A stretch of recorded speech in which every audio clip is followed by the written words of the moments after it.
Members and members of the public to our June meeting.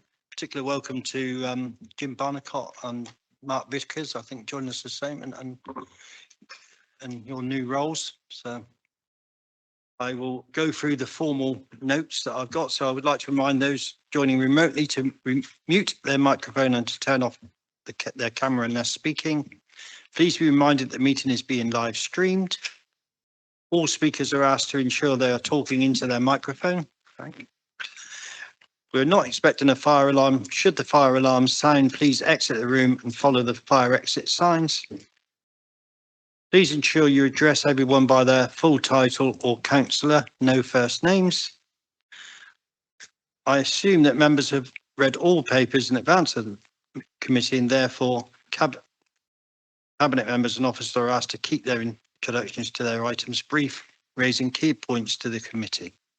And a final reminder to not hold individual discussions while others are speaking. Thank you. So apologies for absence.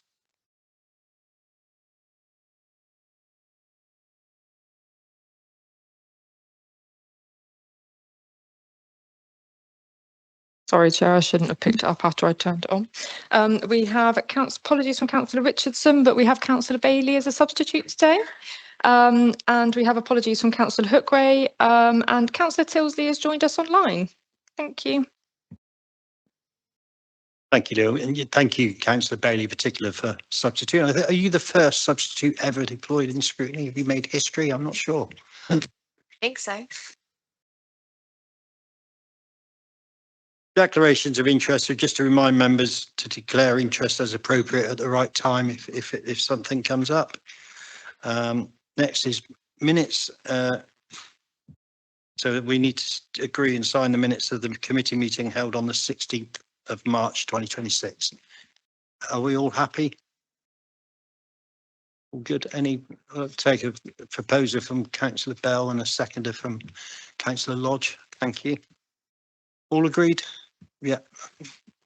Excellent. Any against? Any abstentions? No, I think that's. Thank you. Items requiring urgent attention. There are none. Chair's announcements. There are none. So we move swiftly on to public participation. Welcome to Mrs. Dingsdale, do apologise, has requested to make representation on item 9, Children's Social Care Performance Report and Transformation Programme, progress to date. Thank you, you've done that, and we've already spoken to, 3 minutes, I'll leave it to you. Thank you. Is that it? Okay, good morning. I'm here today to talk about agenda item 9, the social care report, as the children affected by this are also some of the most vulnerable to trans ideology, and it's vital for you to address this. 2.25 says ongoing targeted action to increase the number of foster homes remains critical. It is also critical to ensure that children are not placed in risky or harmful situations. Recruiting new foster carers at Prides is a huge concern. Most gays and lesbians do not attend Pride, as the only people who go nowadays are trans activists, and are therefore extremely likely to try to transition a child in their care. There is even a testimony on your website from Ruth bragging about how he or she did exactly that. Page 60, 3.4 Family Help is about an integrated model, multidisciplinary teams across social care, health, education and voluntary sector partners. An integrated model is essential, but it's also essential to get it right across the board. All of these teams are currently being given misinformation about trans issues, and you have to take action to correct this. Page 61, 3.16 talks of the front door, supported by consistent processes, aligned workflows, appropriate resourcing, and a shared multi-agency culture. Consistency really is key across the agencies, but it is currently consistently wrong when dealing with anything to do with trans. Page 63.7 says the reforms are informed by, amongst others, working together to safeguard children. Working together specifies at 44, information is sought, analysed, shared and broken down by protected characteristic to facilitate more accurate and timely decision making for children and families, to understand outcomes for different communities of children, I don't believe this is happening accurately, but you really need to look into the outcomes for children with the gender reassignment PC. Page 62, 3.26, the programme recognises that improving outcomes for children is closely linked to supporting the needs of parents and carers, including domestic abuse, substance misuse and mental health needs. When older men transition, they are often already married with children. A daughter hitting puberty or a new baby being born often coincide with the decision to live as a woman. The abuse experienced by these families is obscene, yet they get nothing but more gaslighting from trans-affirmative institutions like yourself. The use of cross-sex hormones is substance abuse, and the underlying mental health needs are completely unaddressed by transition. Page 100, Appendix 1, the practice framework suggests you are here to intervene to prevent harm, to focus on practice that is curious, tenacious, and leads to good outcomes for children and families. Until you reassess your trans-affirmative position, you will be causing harm, not preventing it. Refusing to listen to evidence on the harm of the ideology is far from curious or tenacious, and it leads to extremely poor, preventable outcomes for children and families. So please add this issue to your agenda, set up a masterclass or a task group, and do whatever you need to begin putting this right. Thank you. Thank you very much, and I'm sure the committee have noted your comments and will be obviously discussing item 9 later. Thank you very much. So now we move on to our first main substantive item of the morning, which is the inclusion report. So welcome to, I've already sort of given a bit of a welcome, just a bit more background I thought might be useful for the committee and members of the public. So welcome to Mark Vickers, MBE. Mark was awarded his MBE for services to children and young people with special educational needs and disabilities in 2021, and is a chief executive of the Olive Academies, a member of the DfE's Expert Advisory Group for Inclusion, as well as Ofsted's External Advisor for Inclusion. Mark has been appointed Devon's first independent strategic advisor for inclusion. He will lead delivery of the inclusion and learning strategy and SEN local area. So welcome, Mark, and over to you, and we'll let you go through. I think you pick up questions at the end. I think you've got some slides as well, haven't you? Yes, thanks very much, Chair, much appreciated. And good morning, everybody. I'm delighted to be here today to provide an update on the work that we've been commissioned to do across Devon around the theme of inclusion. And I'm particularly pleased to be here today to be able to engage in a conversation with you as well as do that update. And I think, Louise, you've got the ability to sort of move the slides on. If that's right, if you could just put the opening slide up, I'd much appreciate it, please. Can I just say, first of all, while that's happening, it's been, we're really pleased to be part of Devon. We really feel that already by being commissioned to do the work. We're lucky enough to have done similar work in other parts of the country. We have a range of experience which leads us to be in a place where we're able to use that evidence from the experience of working, across, large parts of the country around inclusion over the last 30 years or so, to be able to then draw on that experience and work across Devon itself. So just a little bit about my background. Thank you very much for the very kind introduction yourself. So I've worked in education for just under 37 years now. Since I left university, actually in Exeter, so pleased to be back in Devon doing this work. Particularly, I was an English teacher and a secondary head teacher, a mainstream secondary head teacher in West Sussex. I gained the reputation fairly quickly of being a very inclusive head teacher, even though the word inclusion wasn't known at the time at all, because I made it very clear to the staff and the families and children, particularly, that I would not, and we would not exclude children. We would find other ways to support those children and young people, particularly. That led me then to take on a pupil referral unit that had been gone into special measures in West Sussex, which then led to the Department for Education asking me to take on and develop a multi-academy trust, which was Olive Academies itself. So I've been delighted to be the founding CEO of Olive Academies for the last 13 years. Through that work, I'm very pleased that we've got a reputation of being fully inclusive, as I said, of taking on a whole range of provisions that were in special measures and are now good and outstanding by Ofsted measures, particularly. Through that work, we've also been very focused on developing a piece of work, a kind of strategy around developing our commissioned work and our policy work. Chair mentioned that I do fulfil a couple of roles which are quite important to me and hopefully important to the country as well. One is to advise Ofsted on the role of inclusion within the Ofsted framework and around the toolkits particularly, as their national advisor, providing advice, guidance and challenge. And I've been working with the Department for Education for just over 7 years now, advising and supporting them on inclusion strategy with a particular focus in the early stages around alternative provision particularly. I've been chair of the DfE's stakeholder group for alternative provision, and then been working with the department as their advisor on inclusion and alternative provision.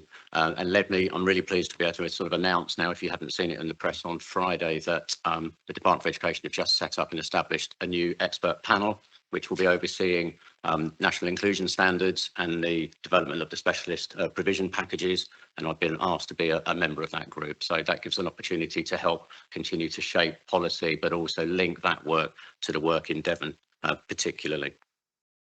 I'm also, in my spare time, I'm chair of the national network of MAT leaders who have any form of alternative provision or special school within their MATs. And there's 87 MATs in that group as well. So up on the slide there, and I'm not expecting to go through every element of the report today. I know you will have read it, but I want to pull out the key points as well. And I just want to thank Devon for being brave enough to want to. That's perfect. If you just stay on that slide, please, Louise. That's excellent. Really important that Devon did ask an external organisation to come in and support the work, because clearly the starting place for some of this work was not necessarily in the strongest place across Devon. That isn't to say there isn't some fantastic, and we've seen and capturing some fantastic work that exists already. However, having said that, some of the confidence in the quality of some of that work was at quite a low point particularly. So it was really useful that an external organisation could come in, because clearly we can ask questions that perhaps others can't, and we can then feed in that information and gain the confidence of the stakeholders to then work particularly with colleagues from the council and stakeholders to really develop the work particularly. And you'll see from that slide that's up there that the work that we've been doing particularly. We had just over 400 stakeholders, head teachers, SENCOs, SEND leads in the conference that we organised at the very start of the work. And that was a really important sort of, signal that we had so many people in the room, and that was the opportunity for them to start to feel, hopefully listened to, start to feel as if they could co-construct what happens next. And it gave us a good starting point. And I was really pleased that the Director General for Schools, Dr. Tim Coulson, was able to join that conference as well and help kickstart things and signal that things were going to be quite different. And that workshop was really important in terms of where we got to with that. I'll say a little bit more about that in a moment. If you keep moving down, Louise, that would be really good, because that big question, that's fine, just on there, thank you. That big question, what does inclusion mean for Devon? Well, of course, it meant different things to different people to start, and you'd expect that in many respects. And our role was to try and capture as much of that information as we could, which is exactly what we've started to do.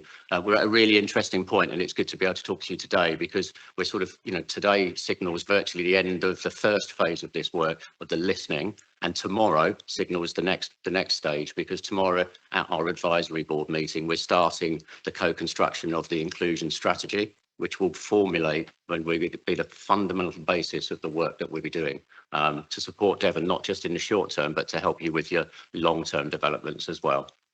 Louise, if you could just move down again, that would be really useful. Thank you. So clearly, you would have read this report, and I've had some conversations with some of you already where that's the case. And you'll see that there are some really strong principles of inclusion that have come through. And you won't be surprised that the key themes here are around belonging, helping every child and young person across Devon. Remember, this is what stakeholders have told us, not just in that conference, but we've been really fortunate to be going out. My team have been going out. So far, we've visited 24 schools and settings in the last 3 school weeks. And we've listened to 80 school leaders and had individual conversations with them. 100 school and setting staff were interviewed, and we met individually or in groups with 70 children and young people particularly, and a further 16 schools engaged with that. We've engaged with them through a survey as well. So interestingly, we had 40 schools that came forward and said that they wanted to be visited. We had capacity. I had 6 of my team here for 6 days, and we visited 24 schools. But that's, I think, a really good signal about the level of interest in this work and engagement from the school leaders, particularly, and other settings. So if you could just keep moving through, please, Louise, to the next slide. So belonging was really important and really key to everybody, as was early support. Too many schools at the moment and settings were highlighting and sort of reporting that you have to wait until, and this will be familiar to some of you, have to wait until things have got really bad before any support can happen. And clearly the whole tenet of the reforms and of good practice in education is to get in and support as early as possible through that early intervention. So that came through as a really key theme. Interestingly, as did shared responsibility. Not the responsibility of one or two people in a school or in a locality or across the council or within local authority offices particularly, but shared across everybody, so that everybody believes and understands that they have a role to play around inclusion. I often relate that thinking and to compare it to the thinking around safeguarding a number of years ago. I think there was a fundamental shift when the phrase safeguarding was everybody's responsibility. And of course, then the accountability mechanism shifted to make sure that that was very much more the case. We've got to do the same thing with inclusion, without a doubt. It can't be the responsibility, and I visit too many schools nationally where it has been until now the responsibility of a very small number of people, the SENCO and pastoral leads, and perhaps if you're lucky, a head teacher who's really inclusive or a school leader who's really inclusive, as opposed to it needing to be shared across everybody who's working either directly or indirectly for the benefit of children and young people. Equity for children and young people is absolutely essential, isn't it? And it came through as and has come through really clearly as a strong kind of tenet of what we're hearing so far. So that, and it says there, every child should experience fairness, consistency and equity in terms of access to support, opportunities for provision that they need. And that clearly isn't fully the case nationally at the moment. It certainly isn't the case across Devon at the moment. It does depend, one, on which school or MAT you're part of, and secondly, which locality you might be part of. It isn't to say that everybody isn't working really hard and wants the best for everybody. That's very clear from what we've seen. But what we've also picked up is that the quality and quantity of strong support that's available is very much dependent on those factors, as I said previously. Just one more down, please, Louise. Thank you. And that trust is so important. So school leaders are telling us really clearly that they want to be part of a system that one, they can trust, and secondly, trust them. School leaders were also quite open that they didn't have all the answers themselves quite often, especially around supporting SEND needs, inclusion needs. They want support with that, and they want to feel part of a system, a local system and a national system that they can have trust in. And if you'll start to, I'm sure, be really understanding the national picture here around, and I'm sure Jim will be referring to this as well, around the white paper and the SEND reforms and the whole process of helping over time. And this is a 10-year piece of work around system change at national policy level to help schools to be more inclusive, support them to be more inclusive through the national inclusion standards particularly, and the support that's going to be in place through the expert at hands offer. But also a system that, as I said, everybody can feel that they trust and can belong to, and feel as if it doesn't matter what part of the country I'm in or what time of the year it is, actually the support will be available for that child and young person when it's required. Now, these are big themes and you'd expect them to come out. But if you just, keep moving down, Louise, I think it's helpful because as part of that defining the inclusive system and thinking about those key principles that have been identified through the work to date, that then moves to a system where every child does feel that they belong, that they're supported, they get that early access, and really interestingly and really importantly, that everybody shares that responsibility. And that isn't something that can happen overnight.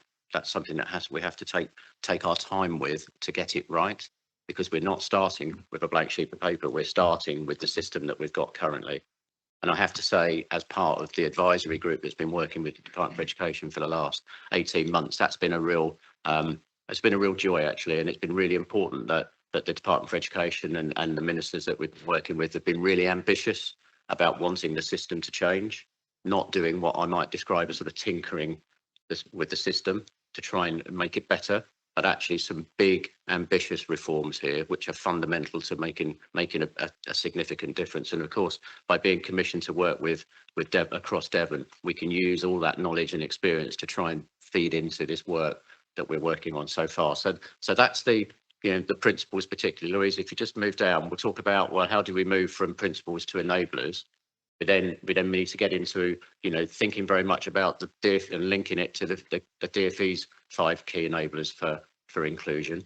And if you just keep moving down, Louise, I think it's important. I don't want to sort of go into all the detail here unless we need to. I think that's fine, but I'm just going to put it on the screen just to remind you that these are the key tenets that the Department for Education have really, set out, and it links brilliantly with what we've picked up so far from stakeholders, as said, around those 5 principles, particularly around what the strong leadership look like across Devon, and you'll see what those pillars look like there. And it's really important that we can ground the strategy, which we will start to co-construct tomorrow at the second advisory board meeting. We can then, again, if you could move down, please, Louise, thank you. Moving from strong leadership into innovative resource management. And I know that will be particularly relevant in any local authority where resources are particularly tight and challenged with high needs deficits and challenges around equity around some of those resources in the past, particularly. So those pillars are trying to sort of unpick that and try and get to a place where we get that equity around all young people, children, young people getting the right and appropriate support that's required for them. So we've got those pillars there that will build into the strategy as well.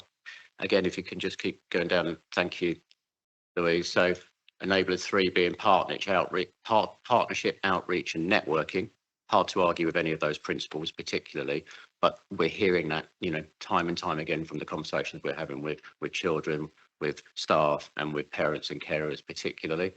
Again, if you could just move down. Thanks, Louise. Then the outreach element of that, just as a reminder, is the early intervention element of this. I'm lucky enough at Olive Academies that we're supporting a huge number of different children and local authorities and schools at the moment around developing what we call Tier 1, the outreach offer, the preventative offer. This is across the country to support children so that they don't need to be permanently excluded. I look at children in some settings at the moment nationally, and I think actually if you were at the school that I was a leader of, or a school that we know that are really inclusive at the moment, they wouldn't need to be falling into alternative provision, because there would have been a very different approach for them around the way they were supported, around their curriculum offer, and around the way that the system can coalesce around that school in terms of the other health professionals and other professionals that can work with them particularly. And then start to think, and really crucially, about planning for a child, what they need to transition to the next stage of their life, particularly as well, as opposed to just thinking of education as a single short-term intervention, if you like, and thinking about it more as part of a continuum offer in terms of a child and their journey into adulthood, particularly. No surprise, really, that measuring what's valuable and making sure it's really clear that everybody understands what is valuable and what people value. Clearly, I've never have that a child or young person will achieve well in school if they're not enjoying their experience.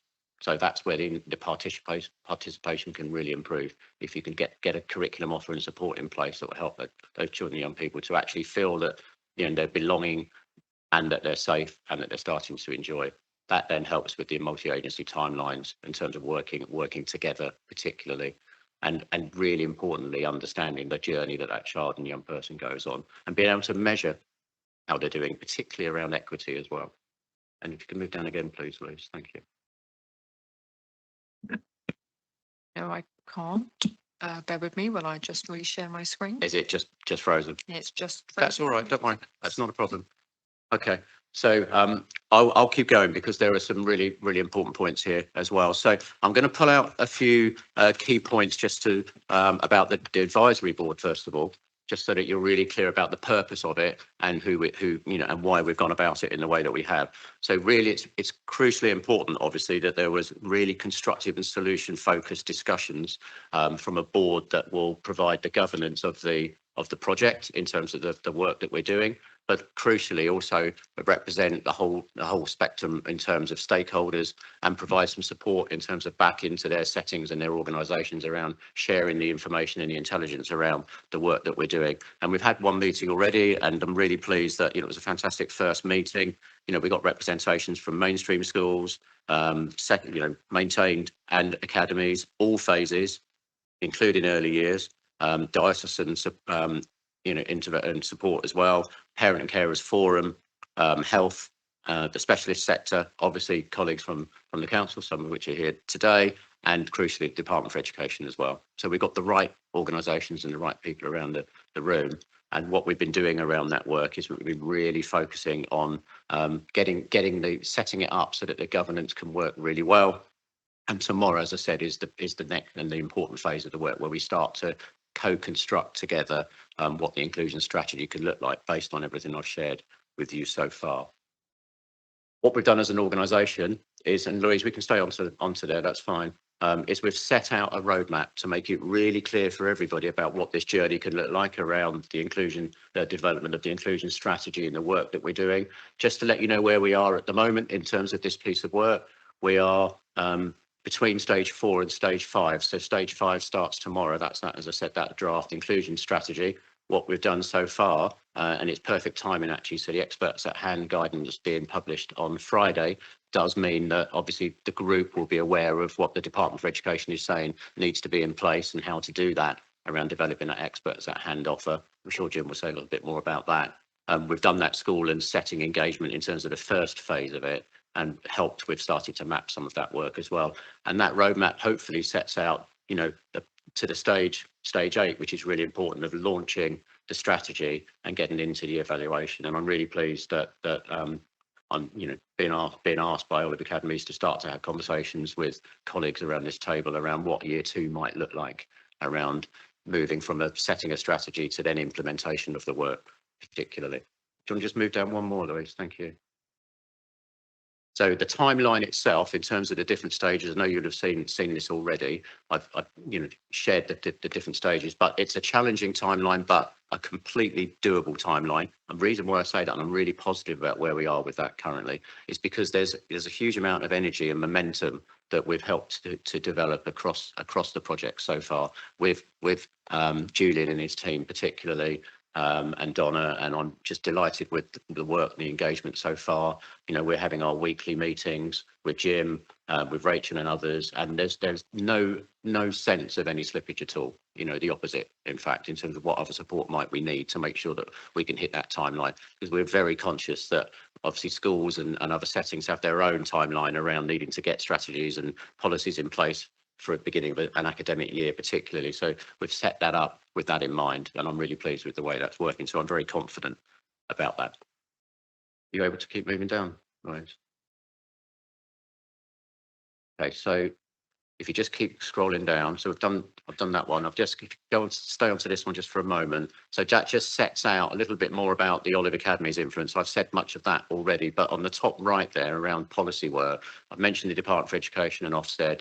And then the REACH consortium was the consortium that was set up by the Department for Education as a test and learn project to test the reforms, the last set of reforms that came out in the Green Paper, and many of which have been developed into the White Paper, as was particularly around alternative provision. So Olive Academies is known as the in that role as the experts on alternative provision. So we've been doing that across the country with 32 local authorities in terms of testing their work as well.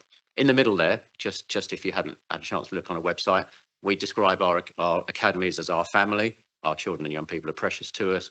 That's the name of they're the names of all the academies that we're currently responsible for. So just to give you some geography on that. So obviously we are in Cambridgeshire. We have 2 in Cambridgeshire, 1 in central Cambridge and 1 in northern Cambridgeshire in Wisbech. We're in the London Borough of Havering. We're in Northview is in Thurrock, as is the original Thurrock Academy. We're in Suffolk in Stowmarket, and we're in Tunbridge Wells, which is the most recent academy that we opened last year. Thanks. If you could just move down. So you've seen a little bit about this work, but I just represented it in a different way on that slide there in terms of the 5 strands to the work that we're working on this year, which feeds in, as I said, to that roadmap that you've seen. And really crucially, probably worth just highlighting that the internal alternative provision model around, you'll know from the reforms that schools are expected to be setting up internal resource bases in terms of specialist bases. So we are going to get on the front foot with Devon on that and help to develop a strategy in terms of how you oversee it, but to support leaders in terms of implementing that strategy. One of the concerns I've had nationally, it's a risk, is if you ask all schools to do it, all schools will do it, but they'll all have different versions and different approaches to how you do that. So what we're keen to do in Devon is to be on the front foot here and make sure that we can get the strategy right to help schools and the support in place so that you don't have so much inconsistency around practice particularly. Louise, I think we're on the advisory board now, which I've mentioned, but you'll see the names, and some of those names you'll recognise, I'm sure, some are around this table, and that's a really important group, as I said, in terms of the oversight, but also around the communication as well. Probably worth sharing that we had more applicants for the advisory board than we did have places, and I think that, and we made it a very formal process deliberately. We wanted it to have, to be rigorous and to resonate, and interestingly, that's why we had so much interest in it. So people had to apply against a set of criteria, which means that when you then have your first meeting, people feel, that it's a valuable exercise to be, and process to be part of, and that I think is working really well. I think we've probably covered it in a slightly different order now, Louise, but if you just move down one more. Thank you. So that's the roadmap that we've gone through. So I think we're at the right place. So if you just keep going down, we'll go to 2 more down, and that will be just the school visits. That's it. Thank you, Louise. So obviously we did those visits, which I mentioned before when we were just having a few technical difficulties. So really pleased that the visits happened and that we had the engagement that we did. The key themes are there for you to see. We weren't totally surprised by those themes, as you'd expect, because obviously you're listening to a whole range of people. You will get a whole range of different views, but they chime really strongly, which is why I said I wasn't surprised with what we were picking up from the original conference the kickoff conference that we had, particularly. Some of this is quite difficult to read, I'm sure, for some, because obviously we want a system and we'll move to it when everybody feels, as some were saying they were feeling really, really, really good about the offer that they have particularly. So there's some key points there which will need to be picked up through the strategy particularly, and Jim and Rachel and myself and my team are talking about this on a weekly basis at the moment. If you can just move down one more, please, Louise. Thank you. So the key recommendations are really important ones. You won't be surprised that we want to really focus on, supporting and improve. And I do think it's already started to happen about improving communication, transparency and partnership working, making sure that the system is as integrated as it can possibly be. And I think that's really important to deliver that and make sure it is. Strengthen the operational capacity within schools particularly, but then how does that fit with what's happening across Devon in terms of the way that you've reorganised and structured yourselves particularly. We already know that we want to, build on the really strong practice that happens in some of the specialist settings, and how can that support schools to be even more inclusive where needed. Attendance and inclusion support around those vulnerable learners is, has been inconsistent, and I know that's a focus across the council particularly. Try to address that regional inequality and rural isolation I mentioned earlier, and no doubt that will feed into the strategy itself particularly. Prioritise obviously being really responsive and build on the relational practice. That came up really clearly from the visits. Where children and young people felt the most included, it's where they were able to build really strong relations across their their time in school, and crucially that it wasn't with 1 or 2 adults. It was, although that would have been the case to a degree, but it was actually across a whole school culture as well. When I think about inclusion, I think about leadership and school cultures. I think about the fact that you don't have an inclusive school if you don't have an inclusive culture, and you can generally feel that quite quickly through any of the communication with the school setting, and then you can observe it through the relational work that happens in a school setting particularly. And crucially, last but really importantly, to do all of 1 to 8 there, you have to really invest in your workforce, and you have to make sure that you've got the continuing professional development that's required to support those children and young people, with a real focus on well-being of staff, so that they can be resilient, but also probably more importantly, the well-being of children and young people. So I think we're now at a place for discussion and next steps. I'm very conscious I've said a lot there. There's a lot we've got involved in the last 6 months or so, and I'm really happy to obviously get into a discussion and take any questions. Thank you very much. That's an excellent report. I sort of failed to introduce Michelle at the start of the meeting as well, but it sort of fits in nicely here with talking about the fact that we're working with partners. So welcome to Michelle, who's come from the NHS. And I don't know if you want to say any comment on anything Mark's just said, Michelle. Don't want to put you on the spot, but at the same time, please do if you'd like to. No, it's a very impressive presentation and the progress that's been made so far. And I'm pleased to see my colleague Sadie Hall is part of your inclusion board. Recognises a lot for health to do to contribute into this agenda.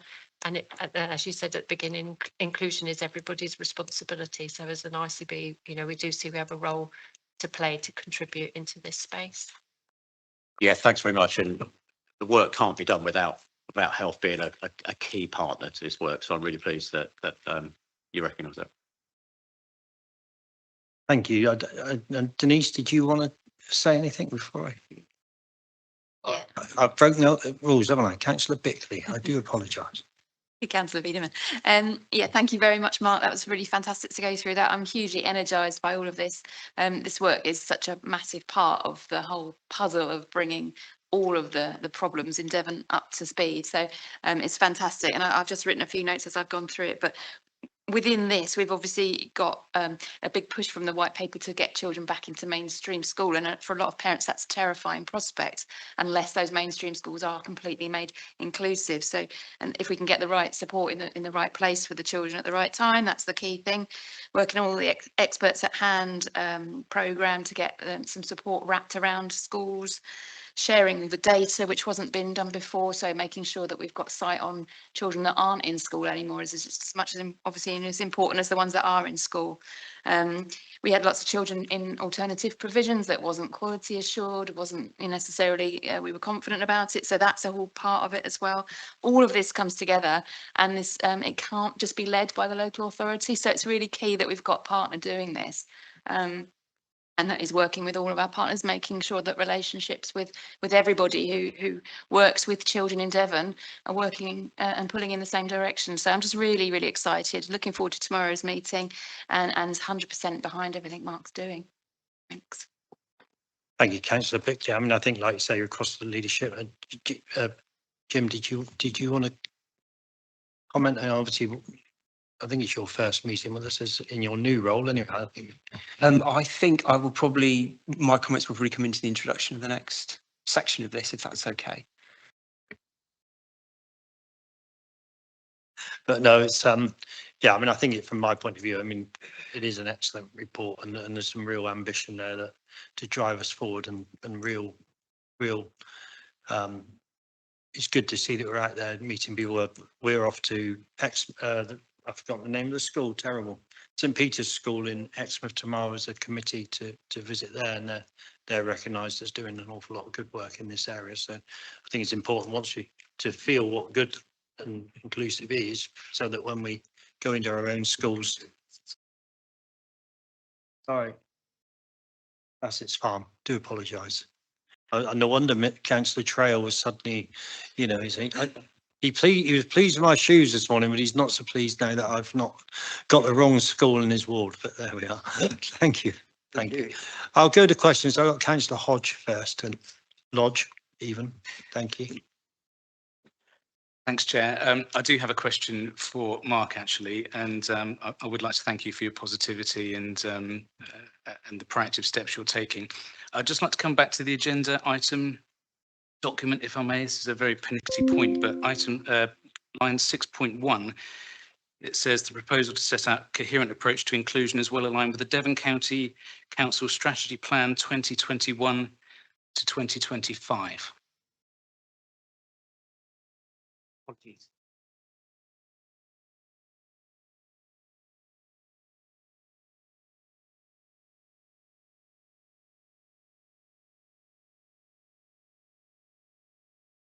Oh.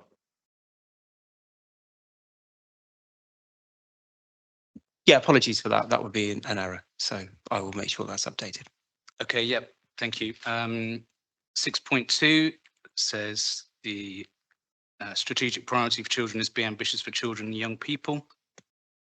That was proposed by the Cabinet in November 2021, so that is also an error, as are 6.3, 6.4, 6.5, 6.6. I think that's pretty sloppy. I just think there should be more attention to detail. This is read by the public as well as members. And on item 12 of the agenda, it asks for us to review and comment the attached annual report.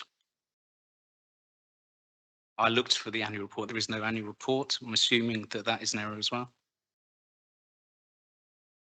So I just need to double check that and then I can come back to you. Okay. And just my last point on this, all of those mistakes are also on agenda item 8. Okay, point taken. Thank you very much. Thanks. Question for you, Mark, if I may. Yeah, like I say, thank you for your positivity. In the aspects of sort of belonging and trust, you've mentioned that you spoke to 24 schools and you've spoken to leaders and to staff and to children. I'm particularly interested to know what focus you've had on parents. You didn't really mention parents at all in your speech. Certainly the parents I speak to feel that Devon County Council over the years has not been listening to the voice of parents. So I'm really keen to know, I mean, you did mention that the Parent and Carer Forum is going to be in this strategy. But I'm really keen to know what steps you have taken to engage with parents. Yeah, thank you very much for the question. Thanks for your positive comments as well. Much appreciated.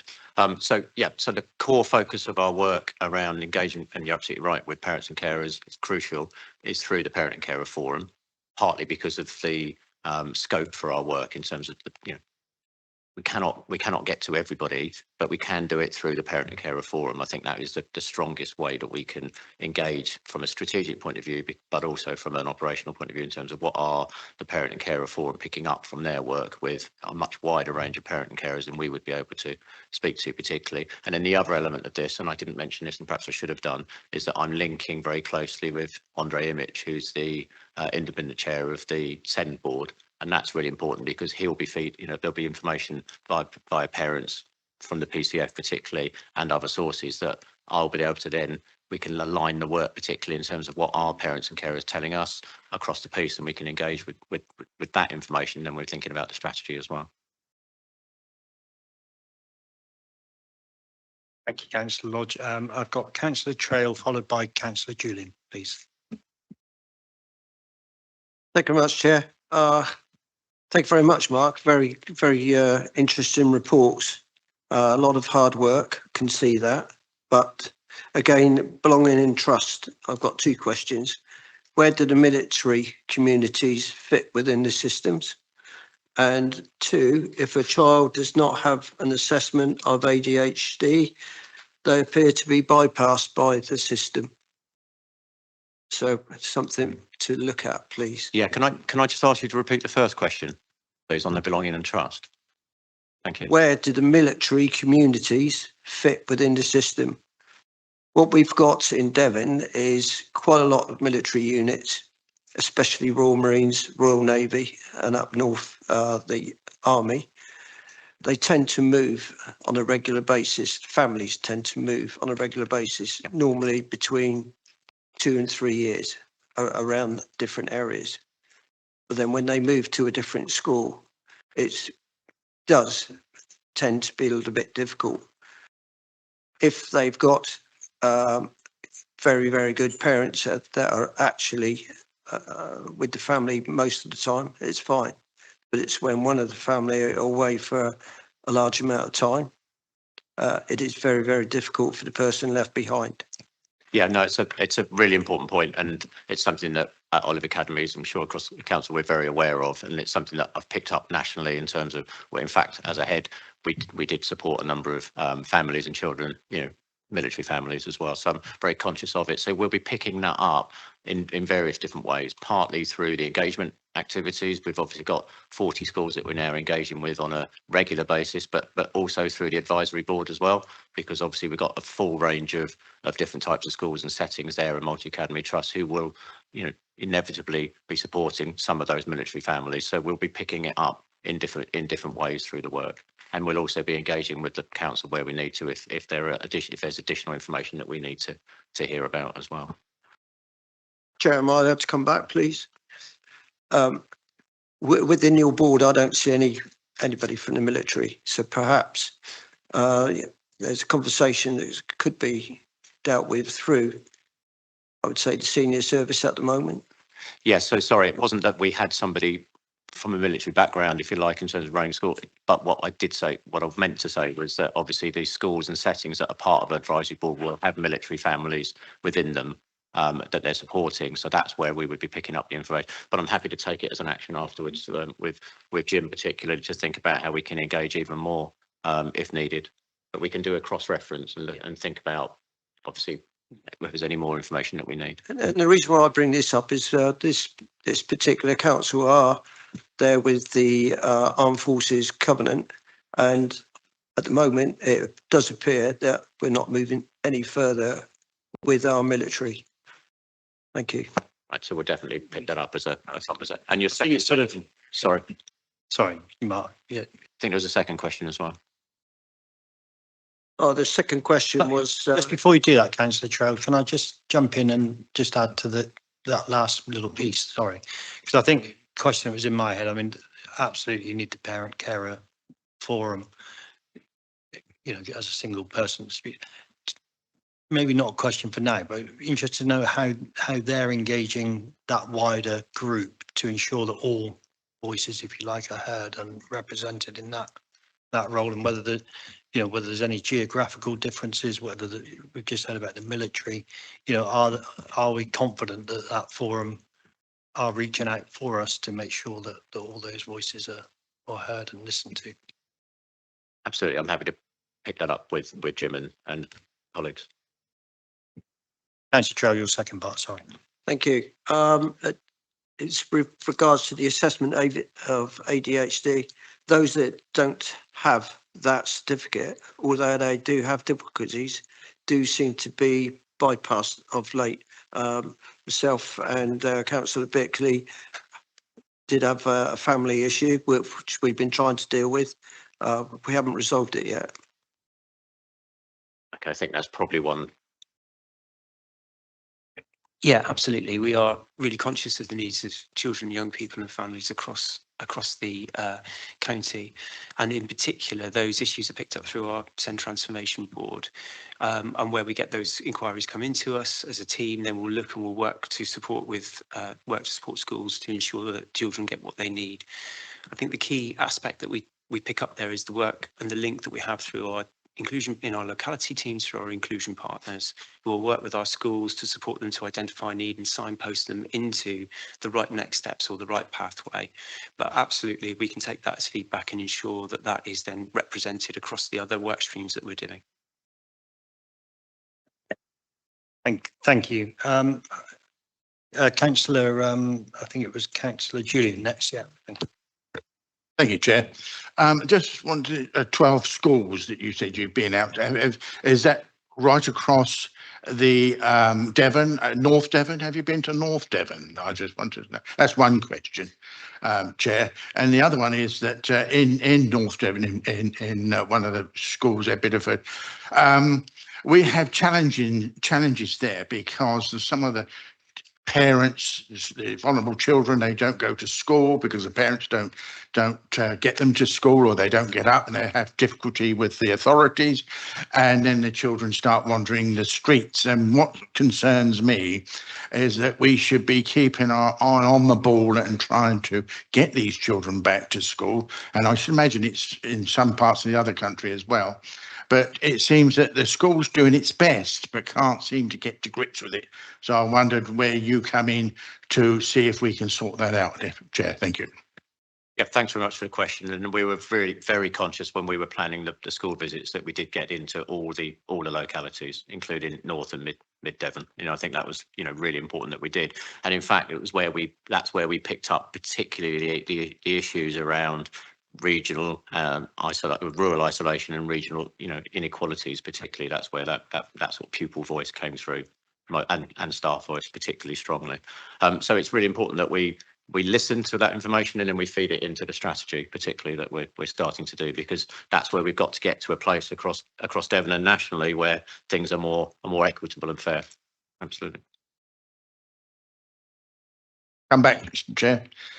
Oh, and the last thing was that because we're in such an area where we have lack of transport and people are trying, other children are doing their best to better themselves, and especially when they get later in their age, we just can't. They can't seem to get out of that part of Devon because it's so deprived. And I just wondered, you know, how we can sort of solve that with you saying North Sussex because they have better transportation over there, and whereas we're a bit doomed. So I Yeah, wonder what you raise a think. really important point, and in fact, that was a really huge point issue nationally when we're thinking about setting and thinking about the policy, particularly in the strategy, because we're trying to move to a place where mainstream schools can be more inclusive to avoid the need for lots of transportation to move to, you know, to take a child and young person to a specialist setting somewhere, where in reality, if you can get those schools to be better resourced and better equipped to be able to support the needs of that child,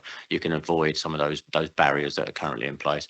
And I'd like to think in 10 years' time, if we're having this conversation, we wouldn't need to be talking about parts of Devon where the offer isn't the same as other parts of Devon, or the transportation is the cost of the barrier that's stopping that child and young person getting what they deserve. We need to get to a place, which is what the policy is saying nationally, and the direction of travel to make things more equitable by helping schools to be more inclusive at the start of that child's journey, so they don't need to move anywhere else. Thank you. Yeah, I've got Councillor Wilson, Vice Chair next, then Councillor Bailey, and then Christine. Thank you. Good morning. Thank you for this report, and I'm really so pleased that this is being addressed. Like Councillor Julian, I'm really concerned in my ward about large numbers of children that are not attending school, and it's causing a lot of issues in the community and a lot of concerns. So I'm really pleased to see this report. One of my questions was around the inequality that you refer to, particularly for North and Mid Devon, I think. Are you referring to like systemic inequalities that already exist in the community, or are you referring to inequalities within the education system itself? Thank you. Thank you very much for the kind words and for the question. So mainly the latter, in terms of we were focused on what children and staff were telling us around their experience, but it's impossible not to think about the former around what's happening in that locality as well, because that can drive what the offer is in some respects, particularly when we're thinking about connectivity with health and other services. So it's partly both, but mainly we were hearing, you know, directly about their experience in their school. Thank you. Can I just ask about and what drives the inequality within the school? Just as someone who's not, you know, working in the system, doesn't understand where that comes from. Thank you. It's a really big but important question. There are lots of drivers. So I can go to two schools that are on the same street, could be next to each other, and one will be by nature more inclusive than the other because you've got a set of leaders, governors, a teacher, school leaders who are, you know, to their core completely inclusive and will do everything that they can to support every single child and young person. Every school tries to be inclusive, but they might have a slightly different sort of motivation, if you like, or approach to how they do that compared to another school. So I think there is so much to this. It's almost a conference in itself to sort of unpick that. But it really, you know, we want to get to a place where all schools feel that they can be truly and fully inclusive because the system is helping them to do that. And we know we've got some, you know, it's an important change around Ofsted looking at inclusion as a standalone judgment, but also woven into all the other judgments. And that's really important as well, because those accountability measures, you know, do drive some leadership behaviours as well. Thank you very much.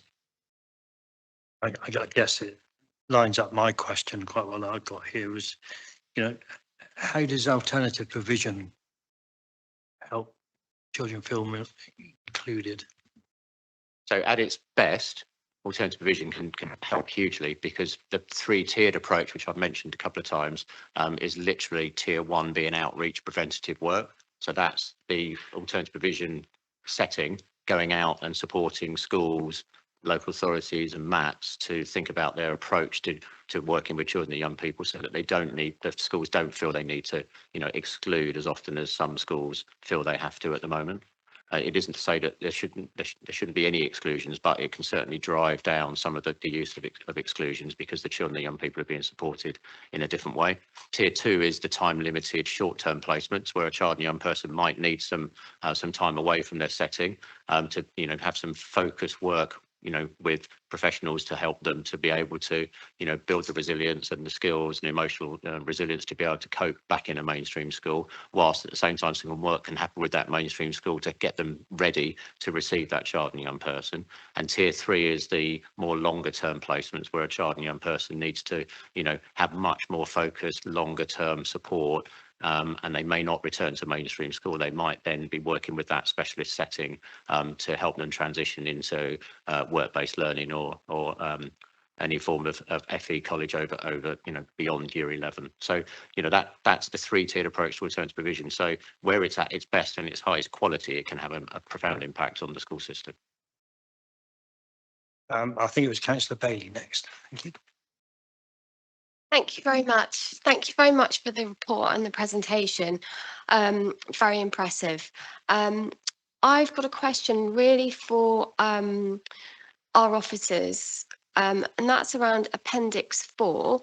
And there's kind of I'm a substitute, so haven't been to this committee before, and I don't know what all the abbreviations are on Appendix 4, so I don't know what a CLA is or a CIN plan. So just a request, please, that reports kind of make it clear what those are. But my main question is around, so we have the inclusion report, and then we have Appendix 4. And my question for officers is, where do we hope that those figures in Appendix 4 are going to result following the important work that we're doing around inclusion?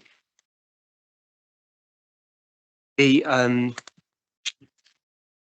think what's really key about the data that we've provided is about alignment. So from what Mark's presented this morning, all of our work is aligned in terms of reducing all of our key performance indicators, such as permanent exclusion, suspension, and raising attendance, because we know that children who are vulnerable and with special educational needs are disproportionately represented in those figures.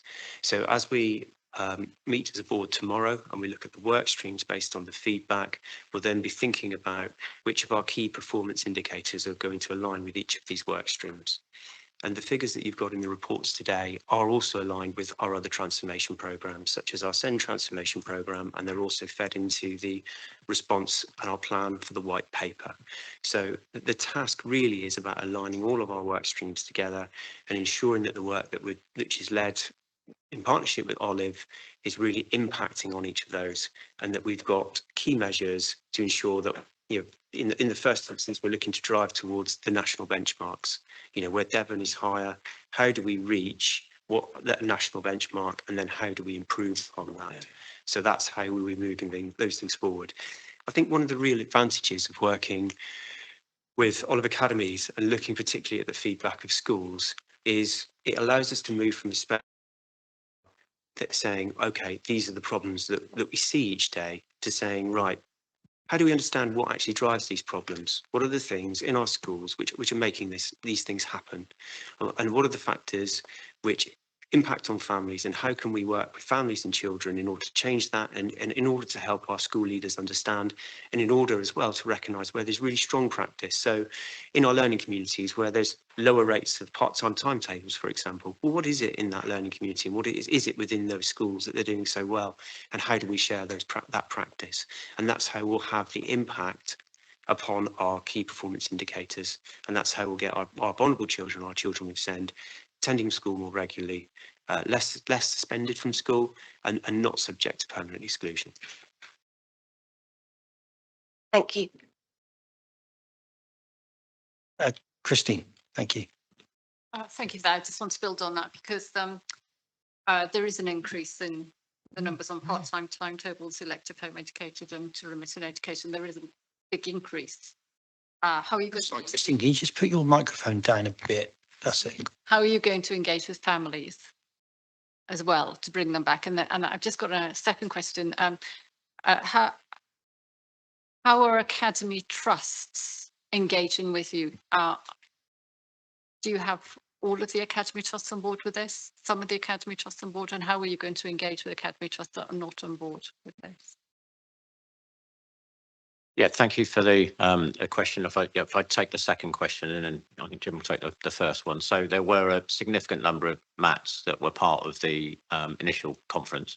The vast majority. I couldn't give you the numbers off the top of my head, but we were really pleased with that.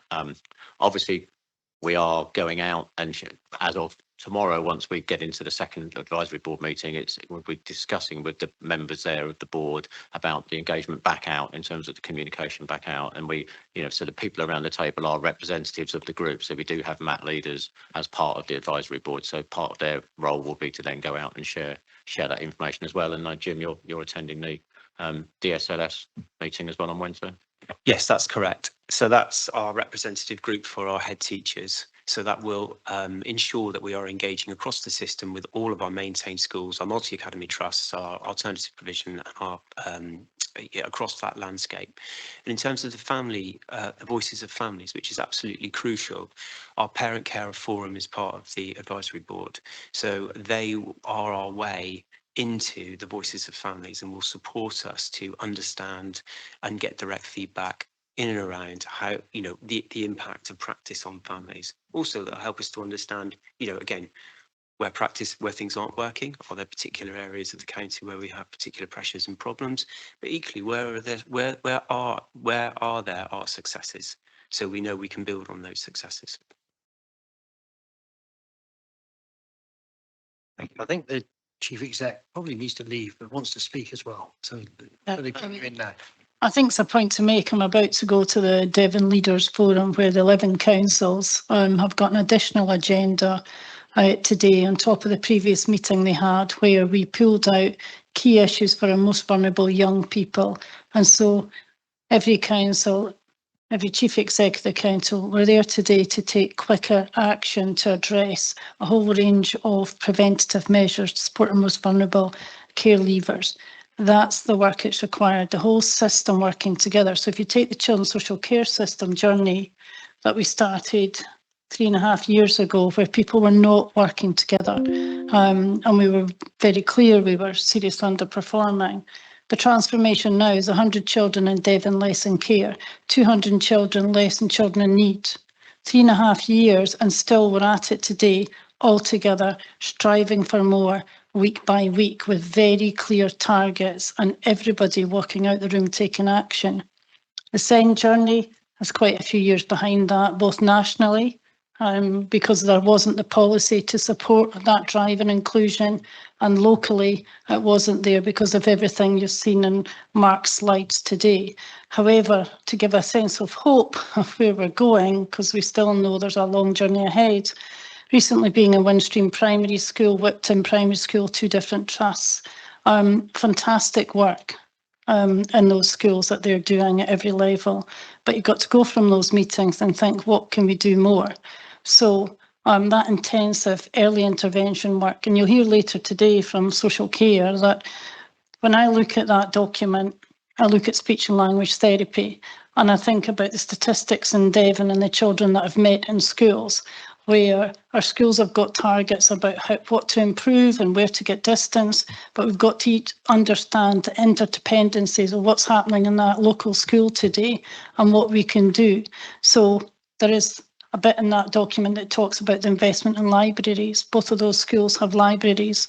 Both of those schools have families going in and out every day. So I do think we're creating opportunities, and I would ask you to look at the both sets of papers today, and our job and your job is to challenge where are those opportunities that can make the biggest difference earlier.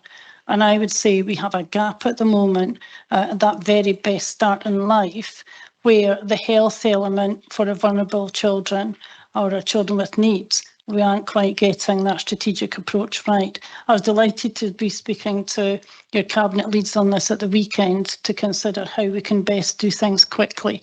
And that's what we've got to pull out of this work, because if you look at the national statistics as well as locally, we've got a significant challenge in terms of actually getting it right for young people. But I would welcome this, and we've got a chair of adult scrutiny here today. Again, last week meeting with the NHS, there's very clear transformation work that the NHS and ourselves are doing in adult social care. Again, it's quite advanced, it's time measured, it's month by month, and it's about changing the pathways through intervention. I think that's the kind of place we've got to get to with our schools and with the NHS, and we'll only make the difference in the ambition in this room if we do that together. So hopefully just to show how intense this work has to be across the partnership.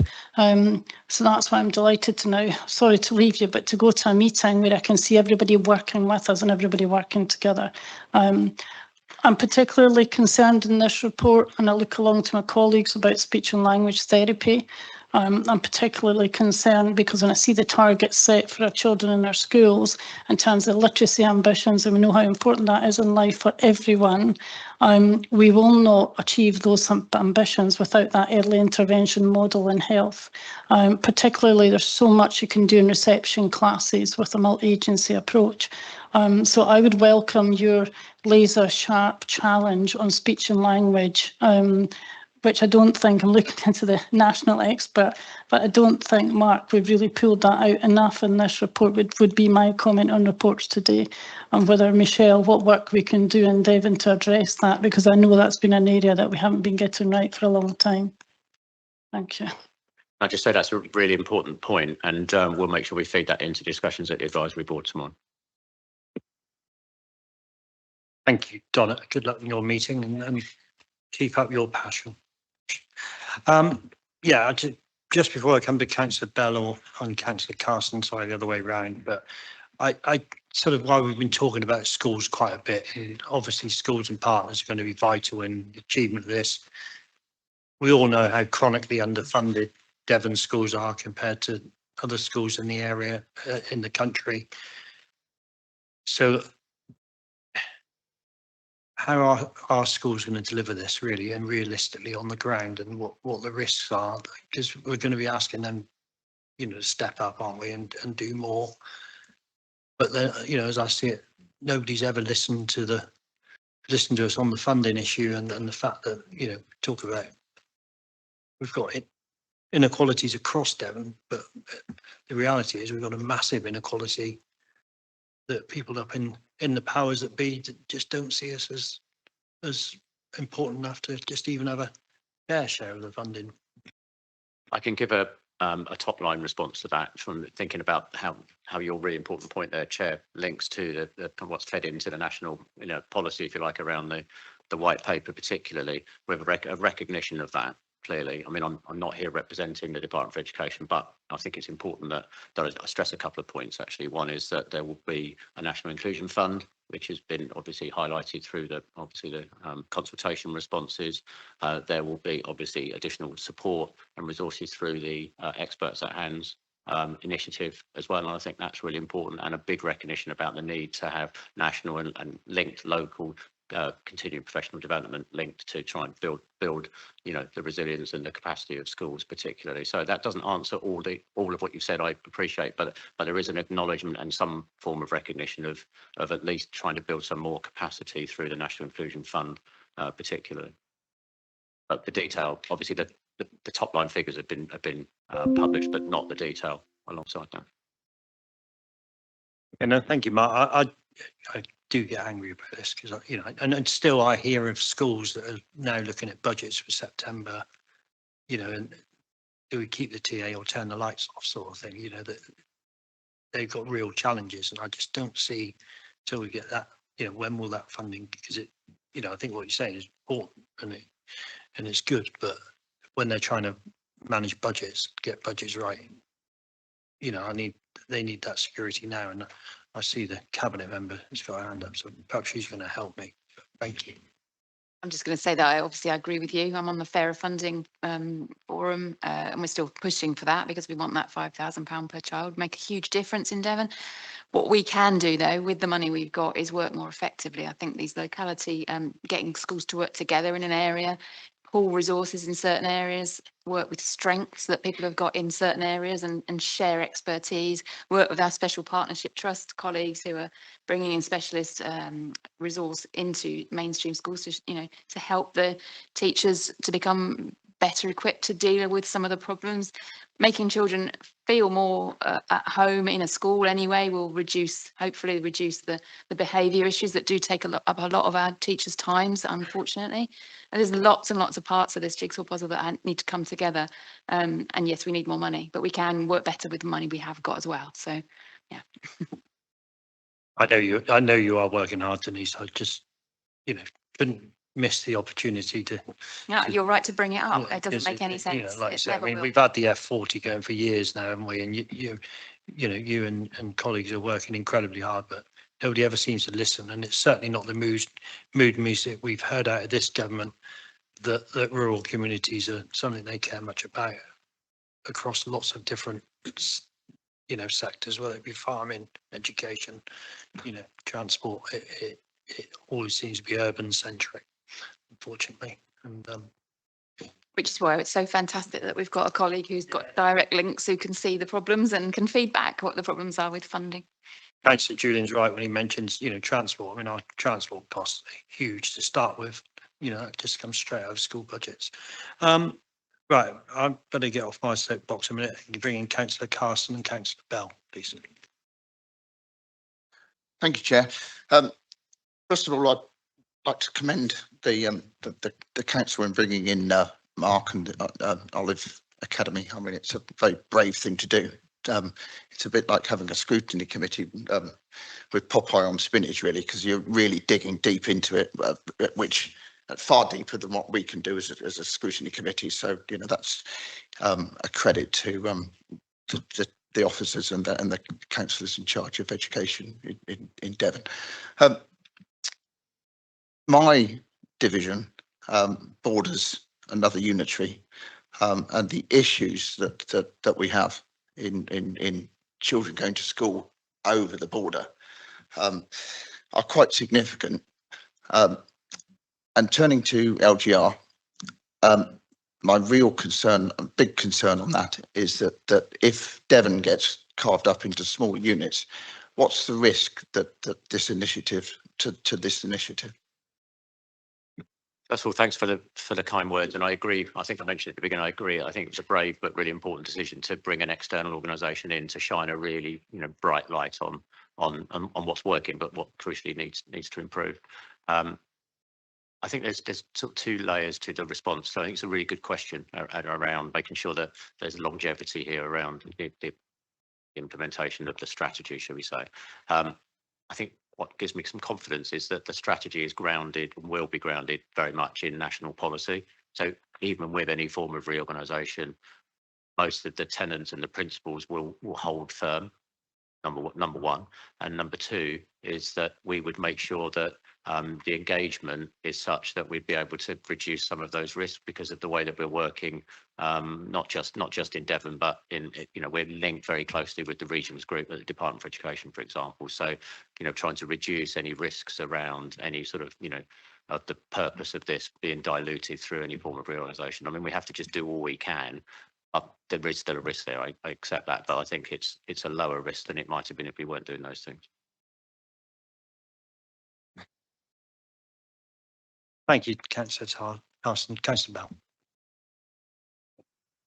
Thank you very much. Thank you, everyone. You've asked nearly every question I wanted to ask, but I did want to come back to Councillor Trail at the beginning, and where he mentioned the military services. We have in my division, we've got a marine and a engineering regiments, and we do have a lack of equality when it comes to recognition of the families that live on the base. And I know you may have seen Mr. Room, our MP, has recently brought forward the fact that the housing on military bases is insufficient when compared to standards required in other parts of the thing. And really, we do need to have that recognition that it can be harder to engage with military families. They're often more transient. They have additional needs, and they may have, and they're more likely to have children than in an otherwise elderly community. So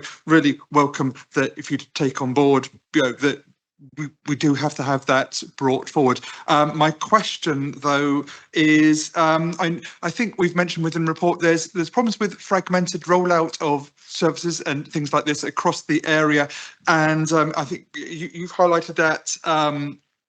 Individual schools, and there's a need for a consistent approach. Really, obviously, a lot of this is a very high level thing, and it's absolutely fantastic what you've brought forward. But how do you ensure that we get a consistent rollout to every MAT, every different type, every SEN school, every type of school, to make sure that every school is really, you talked about bringing forward gold standards, those gold standards, getting them into everywhere. Thank you.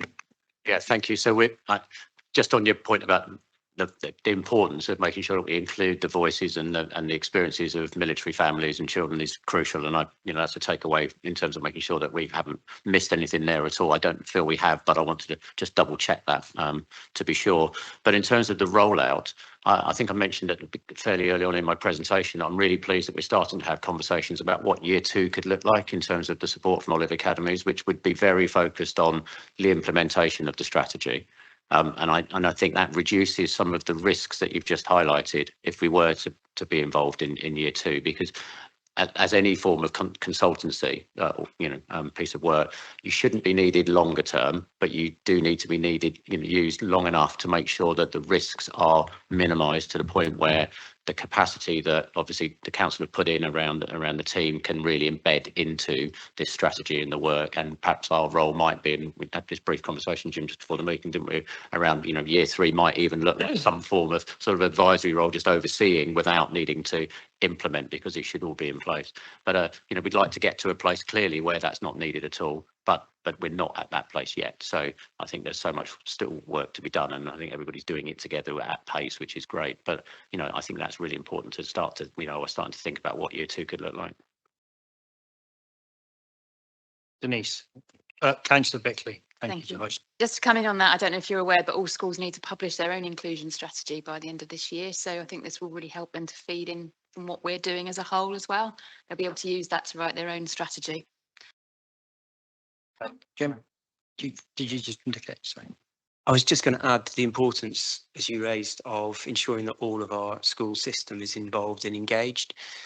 And part of that, the key part of that, is how we communicate across the system. So it's ensuring that all of our key stakeholder groups and our boards and our transformation programs are all aligned with this work, and we're talking to all of those chairs and fully engaged with those governance systems, which we are. So a good example of that is the meeting on Wednesday with Devon Schools Leadership Service. So it's ensuring that we do all of those things.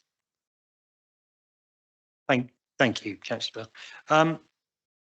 Guess the question for me, and still as a councillor, is fantastic the journey we've been on and that ambition we've got politically and from senior leaders, but it's not what we're hearing from parents. And I appreciate parents. We only tend to hear when things have not worked brilliantly. They don't tend to email us and tell us the pothole's been filled in. They email us to tell us that it's not been filled in. And I think it's the same in children's services. But so what measurable difference will this make for children in the next 12 months? What clear targets and accountability have we got? Because like I say, I think that's ultimately where parents and children, that's a big question they want to know, isn't it? Happy to make a start, and then Jim wants to come in. So clearly the strategy has to align with, as Denise mentioned, the local plan around the Devon's plan around inclusion, and has to link to the feedback that we've picked up, obviously, in the engagement events and activities so far. So that's really key to make sure that strategy absolutely hits the right spots. But then, Jim, I think you need to come in around then how you and the team are going to then make sure that you're closing the gaps where they might be in place.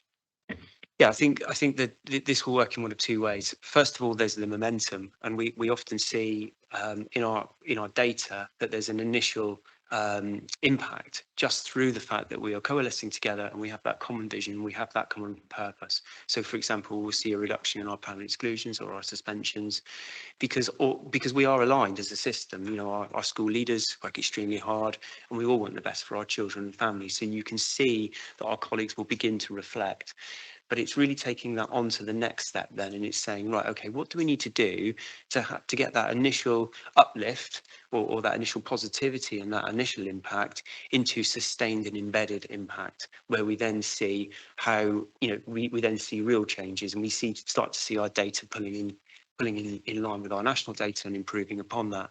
And that's really around understanding where our best practice is in the county and nationally, and ensuring that's implemented, embedded across all of our schools and through our learning communities. And that again is where we will have the work of the work streams from the plan we pulled together through the Devon Inclusion Board. What's really important, I think, is to make sure we monitor and track that progress. So if we, for example, say we want to see a reduction of so much in our part-time timetables, well, how are we monitoring that? How are we holding our how are we holding ourselves to account, and how are we ensuring, what's the programme of work that we've got in place to ensure that those changes are happening on the ground in our schools? And that's our next phase of work, which we're just coming into, starting with the board meeting tomorrow, where we'll agree those work streams, find those leaders, and importantly, it's around identifying those leaders in schools who will lead that with us. Because that's really important, because it's very easy to sit in County Hall and say, well, you need to do this, you need to do that, without really considering the practicalities of what that looks like in classrooms and in our schools. So one of the strengths of our board, where we have that representation, is actually they're there every day. And they know what works, and our colleagues know where our challenges are. So it's that forum that we can use to really develop those plans so that they will have impact. And importantly, we can track that impact. So we know what's being successful, and where it's not successful, we can recognise the root causes and change. Thank you very much. I've already said no to Councillor Julian. I'm going to have to go to Councillor Julian if I'm going to come to Councillor Bailey. We're about half an hour over our time for this item, which is good because it means that we're asking questions and scrutinising. So can I ask Councillor Julian and Councillor Bailey, it's one line question if possible. Thank you. The one line question is that when you're investigating, you know, the families and the children, is it continuity? Because we're having changing, you know, when you have a carer, then suddenly somebody else has come in and there isn't this continuity where it loses trust because you've got somebody else looking at the same problem, because that has been the biggest problem. Keep changing people. If you're going to start a project, you must keep the same people or have somebody close that is monitoring so you know what's going on. Because twice, Chair, from other things that we're going to talk about, but there's had people from London coming over as carers and having to Scooby about what's going on in Devon, and that is the biggest fall down. I think it's stability, you're saying, yeah, Councillor Julian, I think that does come through in the report, and I think it is absolutely important. Councillor Bailey. Thank you. It's really about the recommendation, and I don't know whether you discussed that now or. Myself and Councillor, I've worked up some with Louise, and Louise has been sort of showing me bits of paper as we've gone through. So once we finish the question, I think there are a set of recommendations, and obviously if you wanted to add anything to that or any other member, please do. So do you want to hear what we've got so far, and then perhaps you'd like to. Are you ready for that, Louise? Thank you.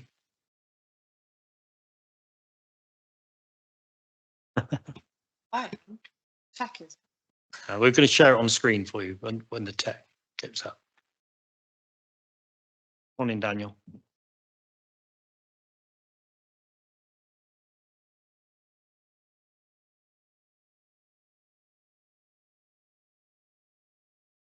Maybe I could just ask a quick question while we're waiting. Yeah, a question, yeah. Thank you. So Christina asked about the increase in the number of children on part-time timetables, but I'm not sure I understood why there's been such an increase. I think that's a really good question as we look into that data, because one of the advantages of working in this way is we'll get to understand those things through direct feedback from schools, through our board. We've recently launched a new set of part-time timetable guidance to our schools across our locality meetings, working with our Devon Leadership Forum. So we've had that in place now since the spring term. So we are expecting our data to improve. But one of what we need to really understand is the whys. So for example, if you look at a reduction in permanent exclusion, is that because one of the ways that schools have sought to support young people is by having them in school less or putting them on part-time timetables?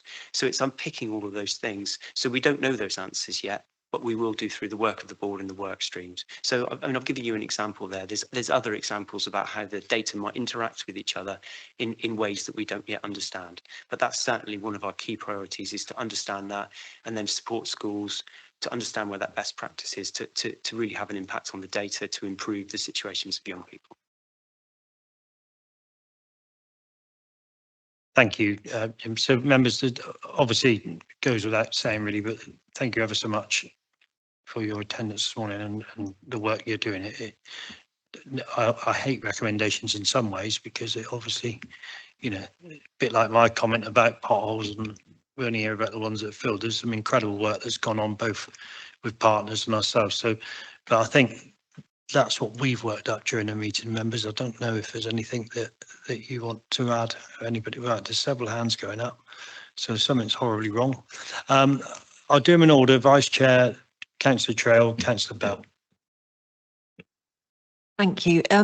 It's only to suggest we add a comment maybe relating to rural isolation and inequality being a concern.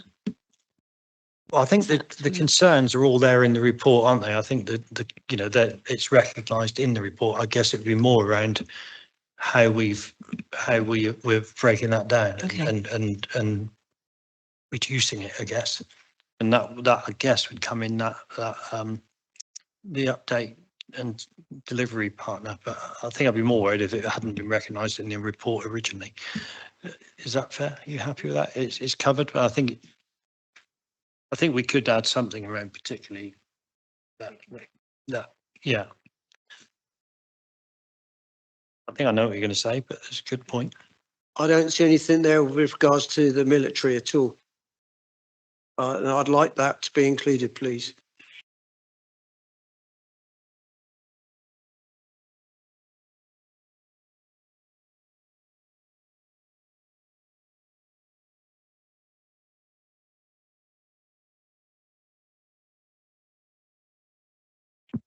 Were you going to say the same? No, presumably the dog ate it. No, I was just going to reflect because, of course, Donna's comments about speech and language therapy could be reflected as well. I'm sorry we didn't actually ask that as a question because Donna had made it so eloquently, but we probably should have asked, and yes, it probably should be included. I think that probably sets out the final bullet point really, and it's sort of didn't like to put Michelle on the spot in that last thing, but are you comfortable with that, Michelle, and picking that up? Thank you.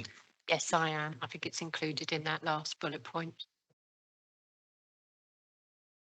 Then I've got Councillor Bailey, Councillor Carson. Thank you. What I'd really like to understand is how the KPI, who's deciding the KPIs from within the council, and then are we referring to the KPIs in the delivery plan? So, and you know, is the scrutiny committee going to set those KPIs, or is it the board that's setting the KPIs? I'm just not quite clear. Thank you. Fair question. I mean, the reality is that, I mean, obviously what we're trying to avoid as a committee is to duplicate what's going on in the Improvement Partnership Board, which obviously most genuinely does have the DFE and partners around the table and everything. So we're trying to avoid duplication of work more sort of coming in, because that is going on in the Improvement Partnership Board and the Transformation Board. And there's another one that I can't think of the name of. Yeah, we would expect to see the impact of the work on our existing KPIs through those boards. So I think the KPIs in that respect are set by the Ofsted judgments and then the improvement plan. Is that the, yeah. Yeah, Chair, that's exactly right. But of course, if Scrutiny wanted to add anything additional, then there would be conversations as to what would be achievable. And in the same way we do with the other Scrutiny committees, if there were things that they felt weren't there, they could make recommendations on that. And of course, there'd be conversations on that. You did that with social care and fostering KPIs in previous meetings. But as officers have said, and you've explained, these are sort of set by those boards and aligned to the delivery programmes that the Scrutiny Committee has been currently monitoring. Does that help? Councillor Carson and Councillor Connor. Thank you, Chair. Chair, this is such an exciting piece of work that could we have it brought to every committee meeting rather than wait for 6 months? Because I'd be really interested to know how the board meeting goes tomorrow, but I don't particularly want to wait 6 months to find out. I think we can probably let you have, I mean, we can certainly, because obviously myself attends the board or Councillor Wilson if I'm absent. I think what I'll try and do is arrange for, make sure a report is sent and to all members of this committee. I'm just conscious of our work programme and that dreaded LGR word and the limited scope and the, you know, so it's so vast what we should be looking at. I think we have 5 meetings a year. So it is the meeting after next that we're asking them to report back. I'd just be reluctant if we do that, we then take an eye from somewhere else that we probably need to cover. But I'll make sure that you are fully abreast of what happens at the board. I think that's probably the easiest way of answering that. Jim, you wanted to come back. Yeah, I was just going to mention, going back to the KPIs, that we can structure any of the reports that we bring in against those. So that will be a clear link between the two. Right, I think, no, Kathy, you had your hand up, didn't you? Sorry, Councillor Connor. Hello, thank you for your report. Just a question about, there's an awful lot of talk of partnership working in this, and on the recommendations there sets out our NHS partners are contributing. Why isn't anyone from the NHS here? Why can't we hear from them separately? Oh, you are. I did, that's, I blame myself, Kathy. I did introduce her midway through the meeting, but I failed to do so at the start. So Marion is with us and Michelle is with us and like you say, she's very happy with that last recommendation and it, you know, it is really good. I think it's the first time we've actually had health at the children's community. So thank you very much for coming.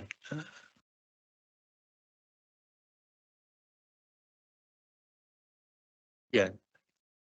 Sorry, my eyesight's very poor, so squinting across there to see her title. Okay, members, so there's some I don't think there's any extra recommendations been made. Councillor Joe, did you? No, I just said I'd like to propose it. Yeah, so I'll propose those from the chair and Councillor Trail will second those and all those in favour? That was unanimous, I think. Just double check there was nobody against or abstaining. Just wonderful. Thank you very much again, everybody. So that's obviously what does happen, and it's hard for it not to happen, is that we do transgress into the next agenda item when we're discussing the previous one. So I think what I'll ask is if Jimmy, I don't know if you want to come back and introduce it. Just work conscious of our time really, so we're about half an hour behind. Is there anything extra that you wanted to add to the report? I think we've covered a lot of the report in the conversation, the discussion that we've already had, which was partly the purpose of bringing those KPIs to support what Mark was introducing this morning. I think what I would add is that there's 3 key things really, and I think those have come out through the conversation, which is the first is alignment. So it's alignment across our system with our partners in schools, in health and children's social care, and of course with you as well. To ensure that we are all, working on our key issues across the county and recognising where we do have success, but also understanding where those challenges lie in the detail behind those, so we can tackle them.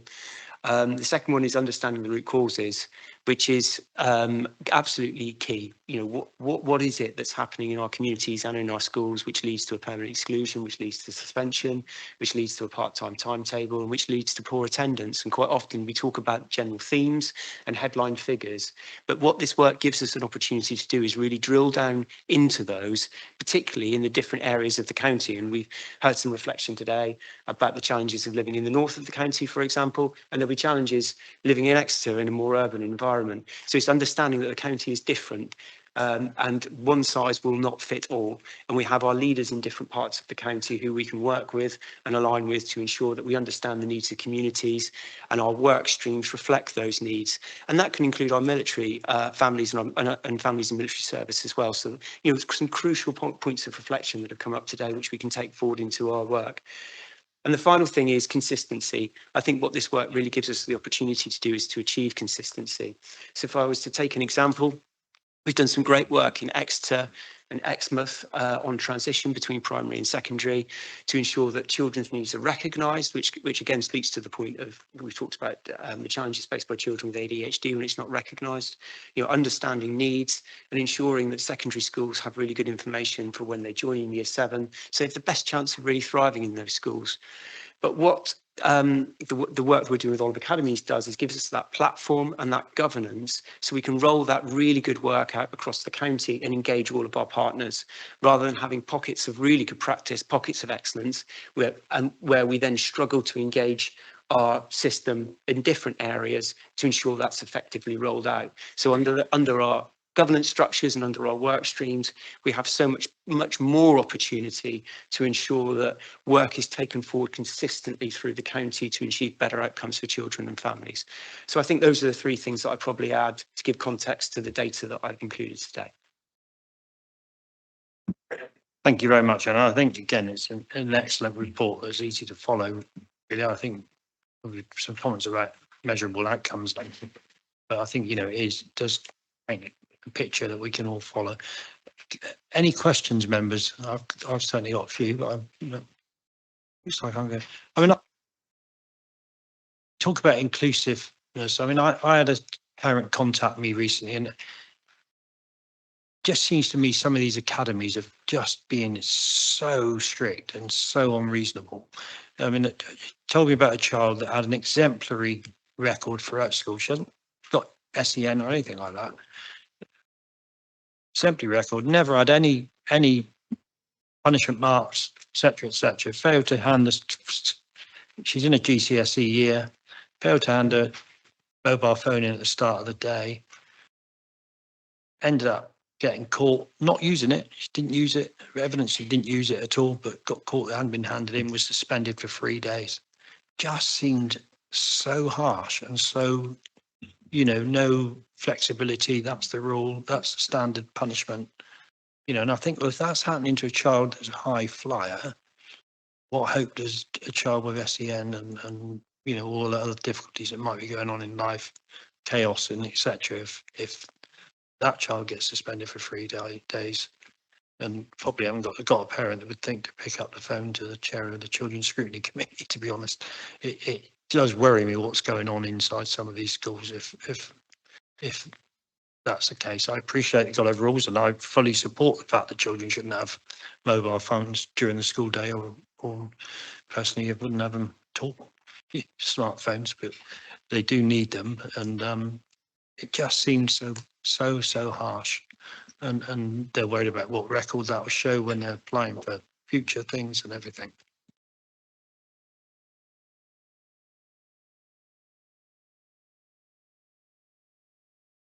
Yeah, happy to respond to that. I think one of the things that is most positive about the feedback that we've had from schools is the emphasis on relational practice.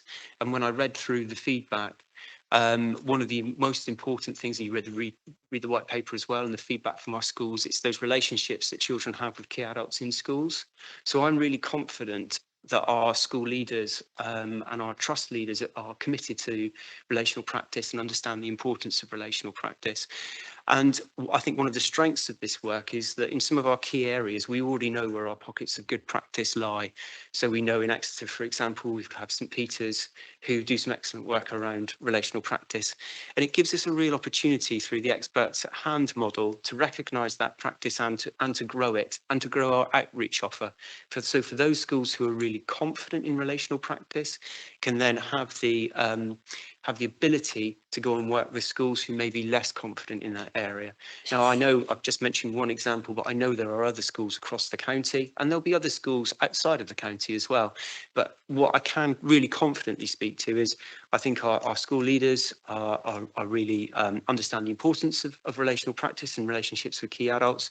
And I can also talk really positively because we already have that practice in the county, so it will be a case of how we grow those models. Thank you.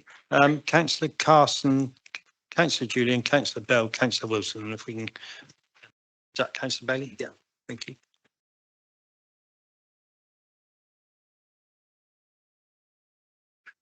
Thank you, Chair. With regard to the KPIs, is it possible to get them broken down into whether they're maintained schools and academies and see the difference in performance? Yes, we do have school level data.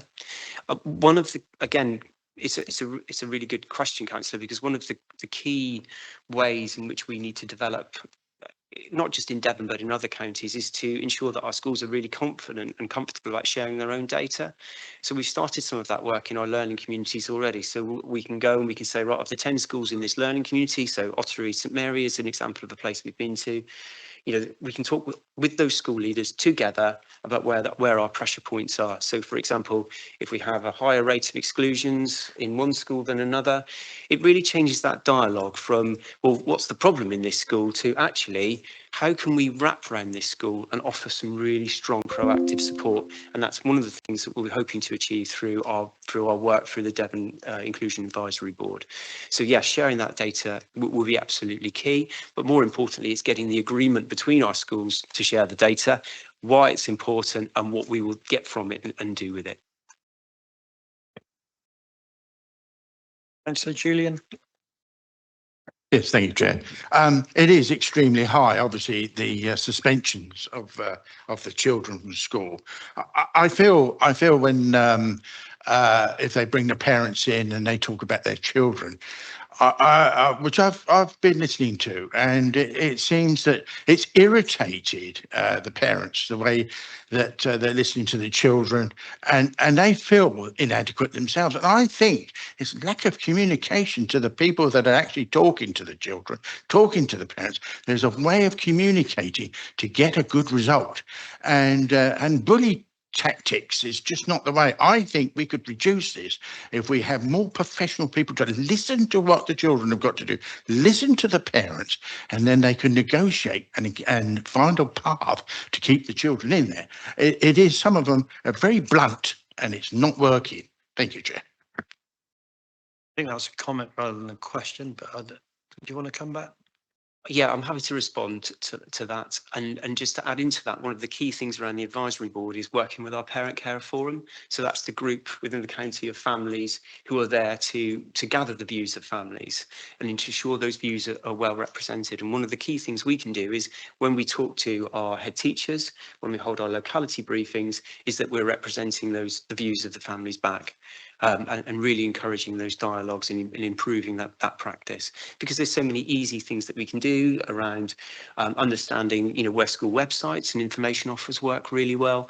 Where are the best examples of practice in our primary and secondary sector in terms of how schools work with families to understand what's going on for young people, which may lead them to have difficulties in school, which may result in suspension.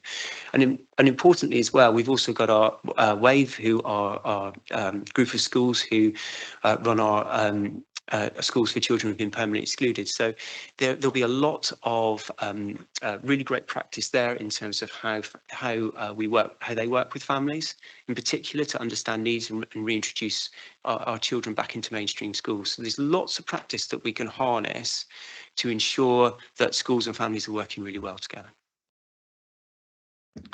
Thank you. And I think, you know, picking up on that, Councillor Jeans, you make a good point. I think, me and the vice chair have met with the parent carer forum, and I think that's why I asked the question earlier. I think we need better understanding of how they're reaching out to that wider group of parents and to be assured that all those voices are being heard, and it's not a microism of particular injury. I'm sure it's not from my meeting with them, but also, do parents know that's where they go to, and that's a job we can do as councillors, is to make sure that when we're hearing these from parents, is that we're signposting them to the parent carer forum as well. So two-way thing.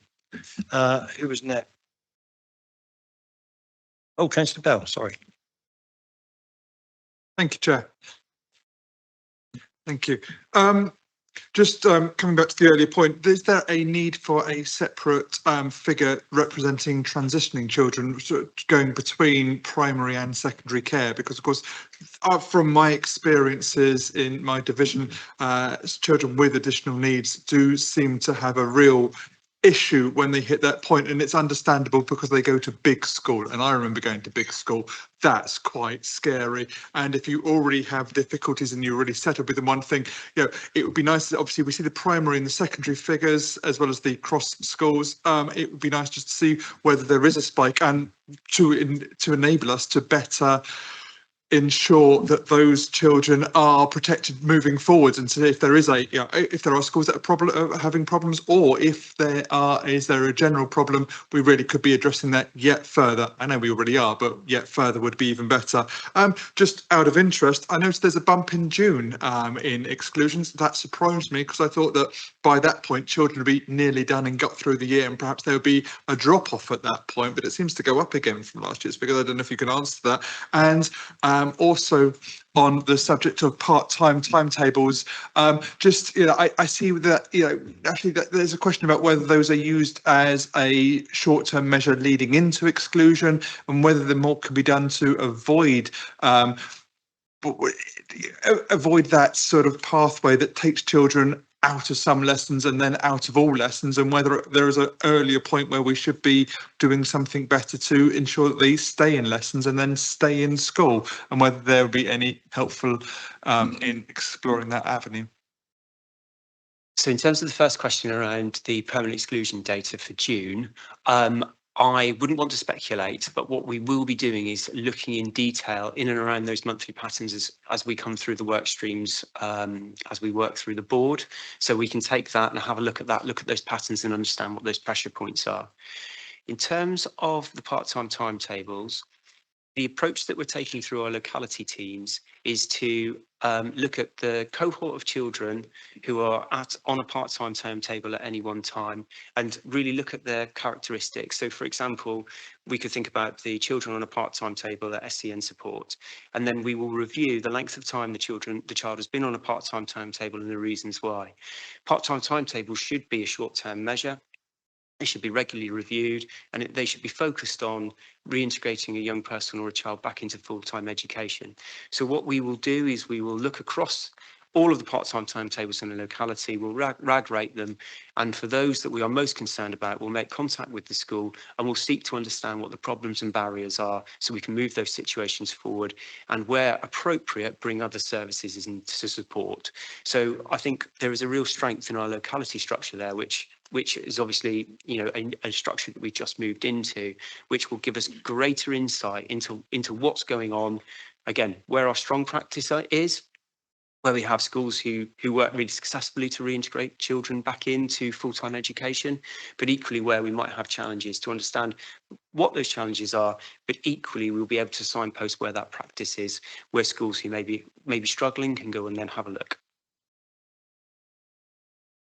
Actually, my first, really quick.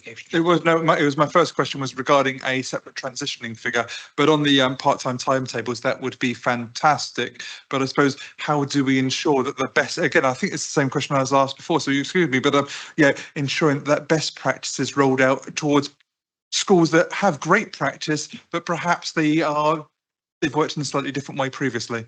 Well, I think tomorrow's visit will help us with that.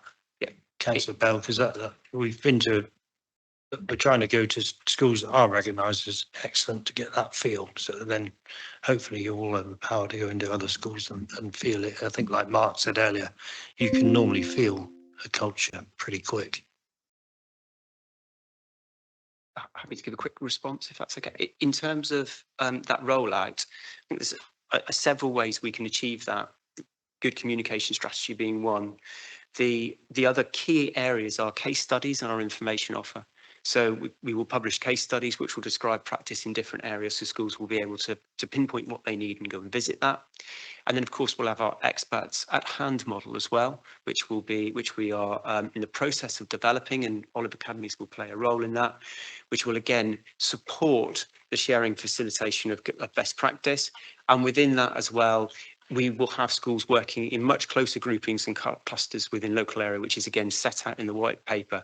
So if it's one thing that I feel really assured about, is that there will be some really strong models for sharing that best practice, which have already started, but will be coming on stream as we go through this academic year and into the next academic year. And it's a yes for what we can do is we can track all of our key performance indicators by year group. So in terms of monitoring those key transitions, of which the entry into school from early years is another one, and then our primary to secondary journey, and then our journey into post-16 education, and whether children become NEET, not in education, employment or training. Those are three key areas that we really need to track. So we can do that, and then we will be doing that as we move forward. I'm going to have to be a bit blunt now, both with officers and councillors. Can we keep the questions and the answers as distinct as possible? Thank you. We're well over time. Sorry, Councillor Wilson. Hi, thank you. It's a question about elective home education, which we know is rising, and it's not due to parental choice often.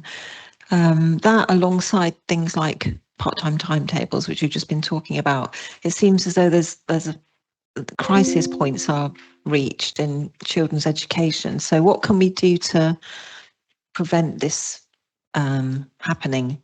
Go forward to prevent this happening, and the timeliness of it, because I feel like every time that a child loses 3 days because of a suspension, etc., they're losing valuable time in education that they'll never get back.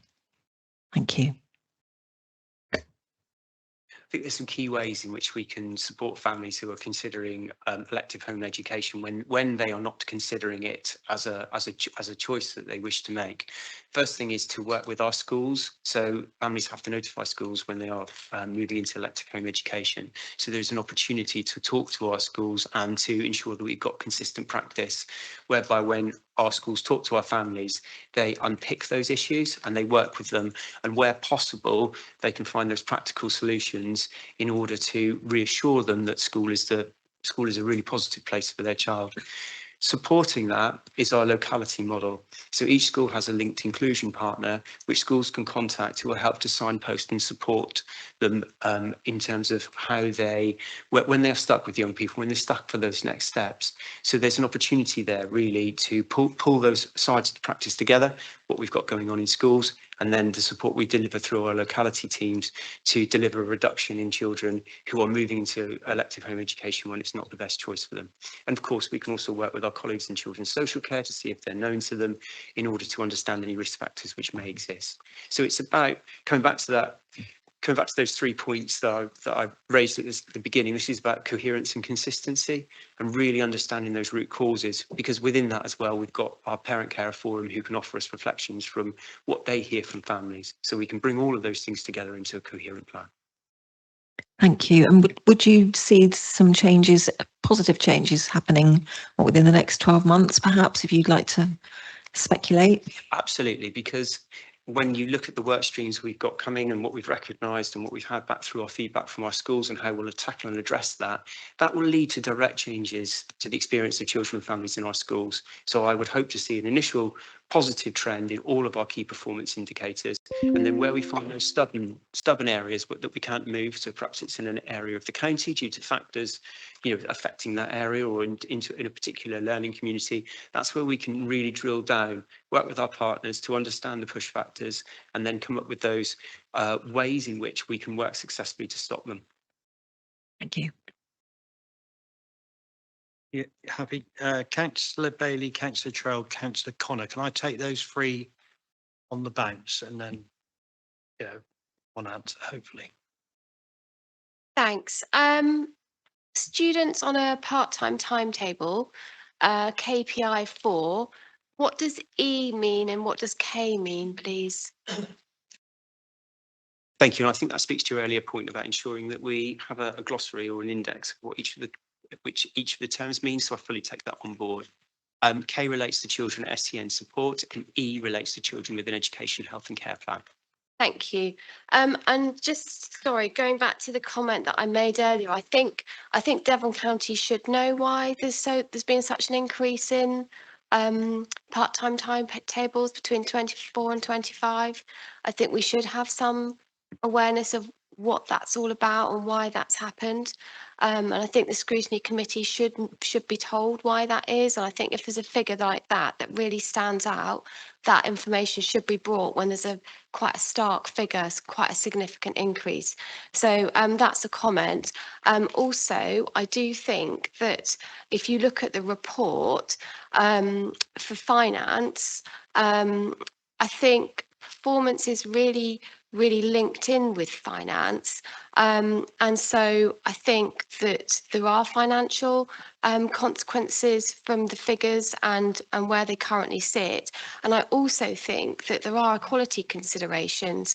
So I think in the report, I don't think it's right, whilst it acknowledges in the report that children with SEN and EHCP's attendance is disproportionately lower, I think that should actually be spelt out in the equality considerations, and I'm not sure that it fully is, but thank you. No, thank you. Those points are understood. Yeah, that was helpful. And Councillor Trail, and then Councillor Connor. Thank you very much, Chair. Just a quick one. May I ask for a contact list of the forums, parent forums, who can be contacted by local parents? Because to be honest, I haven't got a list and I don't know myself. Yes, there's the Parent Carer Forum, and their role is to represent parents strategically across the council boards. And then we've got the DIAS, which is the Devon Advice and Support for SEND service. And that's where parents can make contact should they have any concerns or queries. So I think Councillor Trail, I think Louise is whispering in my ear. She will make sure she forwards you those contact details for the parent forums. And Councillor Connor. Thank you, Chair. Just a question. With secondary schools, the sort of my impression as a member of the public is an absolute bottom line of how schools are judged is on their exam results, and by the press as well. We put them into league tables, and whoever gets the best exam results is crowned as the best school in the country. Is there a perverse incentive for schools to exclude less academically able pupils? Because they're going to have that in mind where they sit in the league tables. Well, could you answer that? Perhaps expand on it? Chair, I can come in on from an Ofsted point of view, if that's helpful in terms of the the shift in the way that schools are now being and other settings are being inspected, and that's to move away from a situation that you just described really well there, Councillor Connor. So that schools will be looked at not just in terms of thinking about the achievement and the outcomes for the children and young people that they're supporting, but also how they're supporting the most vulnerable and disadvantaged children and young people across the board. Now, of course, that doesn't look at admissions, because Ofsted doesn't have a legal responsibility to look at admissions. That's clearly, local authorities' responsibility. But certainly the pupils that a school is responsible for, there is already a much deeper look at the whole experience of that child, not just the academic outcomes that it might be achieving. And schools get a separate grading for inclusion, and you can't be You can't get one of the stronger grades for Ofsted without meeting the inclusion element of all the other elements as well, because it's now just a bit technical, but a secure fit rather than a best fit on the criteria. So that makes it harder for schools to do exactly what you just described. Can I just jump in on that one? Because I thought that the new Ofsted judgment was going to be our saviour in bringing some of these schools to account that haven't been very inclusive. But I was then told schools are only judged on the children that are actually in the school. So if they've not included them in the first place, then they're not there. Yeah, which is partly why I said what I said, that schools can only be measured for the impact that they're having on the children and young people that they're responsible for. So that isn't, personal view here, not the complete answer on its own, because obviously I would like to have, clearly we need to be thinking about the admissions of schools, but that's outside of Ofsted's remit currently. I wonder if, I guess we find them in the transport when we start forking out for the transport, don't we? When we, if they were going to be supposedly going to school in one town and suddenly we're having to send them to school in another town with a whacking great bill for it. I think so how do we, Where the children who aren't in school are considered is through our SEND inspection, and through that SEND inspection, officers do look at those children who are missing education, who are persistently and severely absent, and who are electively home educated. So that's where that intelligence is gathered in and around the system, and then that context is used for school inspection across the county, and also when we as a county meet with senior leaders and Ofsted periodically to discuss performance. That's our opportunity to feed back and say, we have concerns here, we have concerns there, it's working really well here, and this is what we've done there. So that system does exist within the context of inspection. Okay. Well, thank you. I think, because it does have a wider impact, doesn't it? I was in an ASB meeting last week with the police and partners, and I raised the fact, well, what happens when you come across a group of young people in a high street at 10 o'clock in the morning and they're causing mayhem? Will we take it back to their parents, or they didn't really give me an answer I was hoping for, if I'm honest, because I was sort of expecting them to say they were going to feed back into the schools or through safeguarding partners that they are not, because I guess some of these children will be electively home educated, they'll be on part-time timetables, but it is having a real impact on our town centres when you listen to in an ASB meeting the amount of young people that are out and about during the day. So how do we, I guess the other part of that question is how, when somebody decides they're going to home educate because it's better the education system, I guess there's no way of, not like Ofsted march in and suddenly do judgment on there.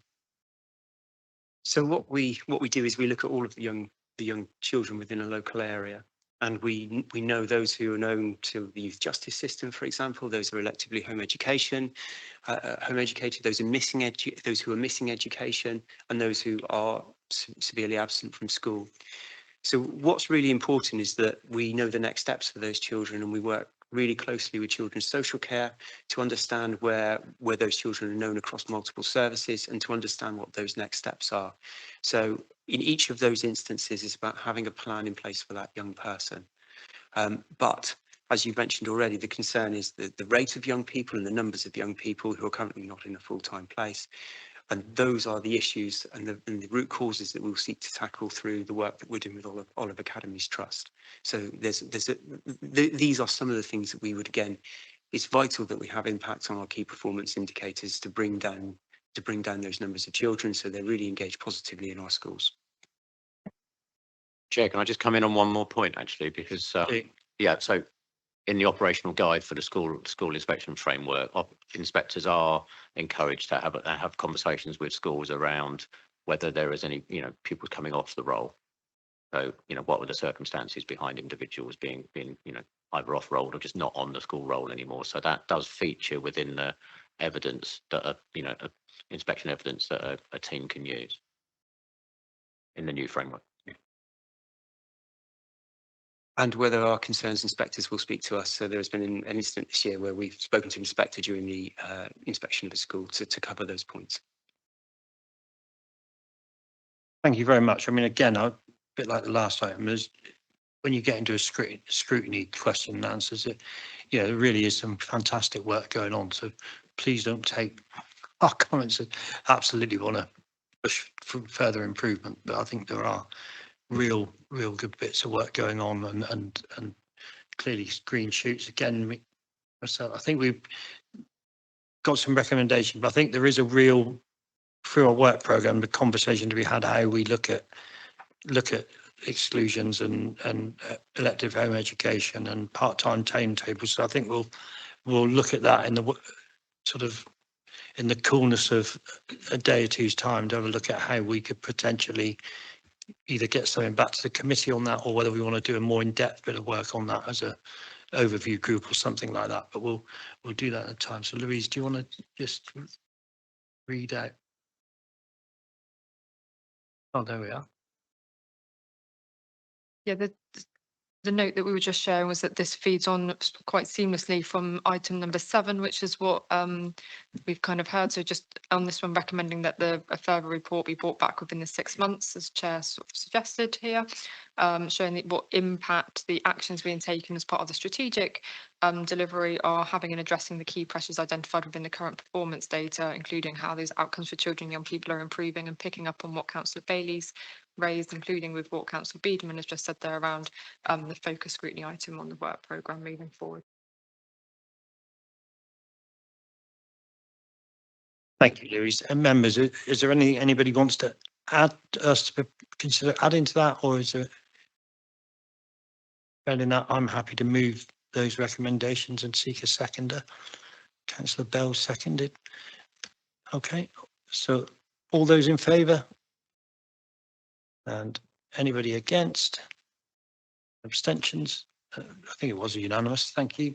Thank you all. Again, thank you. I think we've got a scheduled break, which was about 45 minutes ago. I am definitely desperate for a comfort break. So I think we'll try and, we're going to have 10 minutes. If we can have 5 minutes, we've got to change around in offices as well. So if we just take a quick 5-minute comfort break, members. Thank you.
sort of doing a sense check because we have got other meetings and certainly an important item this afternoon. So we are going to have to try and get through this in the next half an hour if we can. It's difficult, I know, because it's such a heavy work program, but this is a really vital item coming up. So we'll crack on. Children's Social Care Performance Report and Transformation Programme progress to date. So Becky, I don't know, Richard, who's going to open up on this one? Thank you. Thank you, Chair. I'll just give it really brief and then hand over to Becky. This report provides an overview, as I'm sure you've all read it, the overview of performance in children's social care and outlines progress made in delivering the Council's transformation programmes. It highlights key areas of strong performance, identifies priorities for improvement and sets out actions being taken to strengthen outcomes for children, young people and families. The report also updates on the implementation of the National Families First reforms and how we're doing that in Devon and the Growing Futures programme. And they're both central to the commitment of this council to providing earlier support, improving safeguard arrangements, increasing placement sufficiency and strengthening family-led approaches. Together, all of these initiatives aim to deliver sustainable improvements in service quality, workforce stability and long-term outcomes for children and young people across Devon. Thank you, Richard. And Councillor Jeffries, I will. Becky. Thank you, Chair. I'm mindful of time, so don't plan to say too much. But as Councillor Jeffries says, obviously this is a report that covers our performance indicator report for the month of up to the end of March, and also our Families First reforms and our progress on the Growing Futures programme. Just in terms of the performance highlight report, I guess what I just want to draw people's attention to is that generally performance remains relatively steady. We have highlighted in the summary report that we continue to work on our timeliness at the front door and continue to make progress in terms of making sure that we respond to children's needs within the one working day of them being referred into our system. And that's something that we're working together on as a partnership. We continue to see positive progress in our care experience, young people living in suitable accommodation, and many people will remember that has been something that we've been working on for a significant amount of time. So we've been holding positive performance in that aspect now for a number of months. There is always work to do, and we've got a number of work programmes going on across the council and with our colleagues in the districts to ensure that we can continue to improve those accommodation options for care experienced young people. I think really positively, and something that we've celebrated here before, but it just continues to get better, is the permanence in our workforce. So you'll see from this report that we were reporting that we had 12% of our team managers as locums at the end of March. I can report today that has gone down again to 10%. And we know that if we can get permanent team managers, that's what's going to enable us to keep our social workers.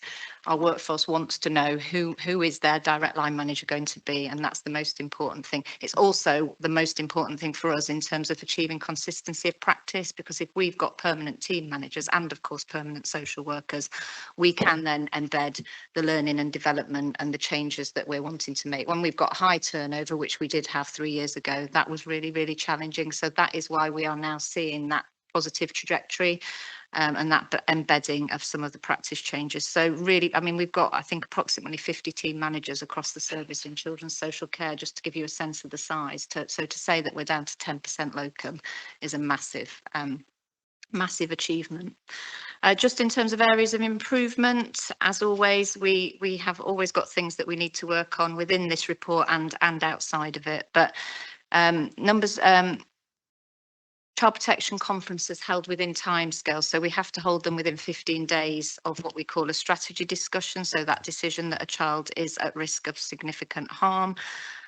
We have been working on that ongoing. The reasons for that indicator dipping are various. Sometimes it might be about family need, but sometimes it is about our system working and making sure those notifications are going in on time and that we're then processing the need for those meetings on time. So that had improved in March up to 73%. It still is not good enough. What I can report today is that is back up to 93% in April. It is an indicator that it's relatively low numbers because we don't have lots of children going on and off child protection plans every month, but it is something that we need to sustain above 90% on an ongoing basis. KPI 8, which is the number of children aged 12 and under in children's homes, that number remains relatively static. It is impacted by the things that we've talked about previously here at Scrutiny panel, which is the sufficiency of homes for our children in Devon and sufficiency of foster carers, which we'll talk a little bit more about shortly. So that work is ongoing, and I know Daniel will talk about some of the positive progress that we're making around the recruitment of foster carers, which we will then be able to sort of target our approach to this group of children, so that hopefully where it's appropriate to do so, we can move them on from being in a children's home. It is also important to note that 14 of the 33 that are in that KPI under the age of 12 and under in a children's home are children supported by the Disabled Children's Service. So they are children with particularly complex needs, and for the majority of those 14, it will have been assessed as appropriate for them to be provided with that accommodation. And then finally, KPI 15, the percentage of children with up-to-date supervision. You'll see, and this has been something that we've talked about before, we have had a pressure here, and that performance level fell to 79% in March of supervisions being held within the timeframes. I can report that that is back up to 85% for April, but again, it's something that we cannot afford to take our eyes off the ball. It's a really, really important part of our oversight, our line of sight, our oversight of practice, and our support of social workers who are obviously doing very difficult jobs, and making sure that the plans that we've got in place for children are progressing as we'd expect them to, and that we're achieving whatever kind of permanence we're working towards for children in the most effective way possible. So that is something that we are constantly working on. Supervision performance is affected by workforce issues. So where we've got challenges in our social work teams, for example, where we're running with a number of vacancies, that then leads to team managers needing to step down into those social work spaces, and the pressure in the system just builds, and it becomes more difficult to fit everything into the day job. That's not an excuse, that is just the reality of day-to-day life in some of the teams across Devon. We've got some particular challenges in Exeter and East and North and Mid Devon in some of our social work teams around social work vacancies at the moment. So whilst it's a positive picture around the reduction in the number of locums, both at team manager level and at social work level, we are still running with a number of vacancies.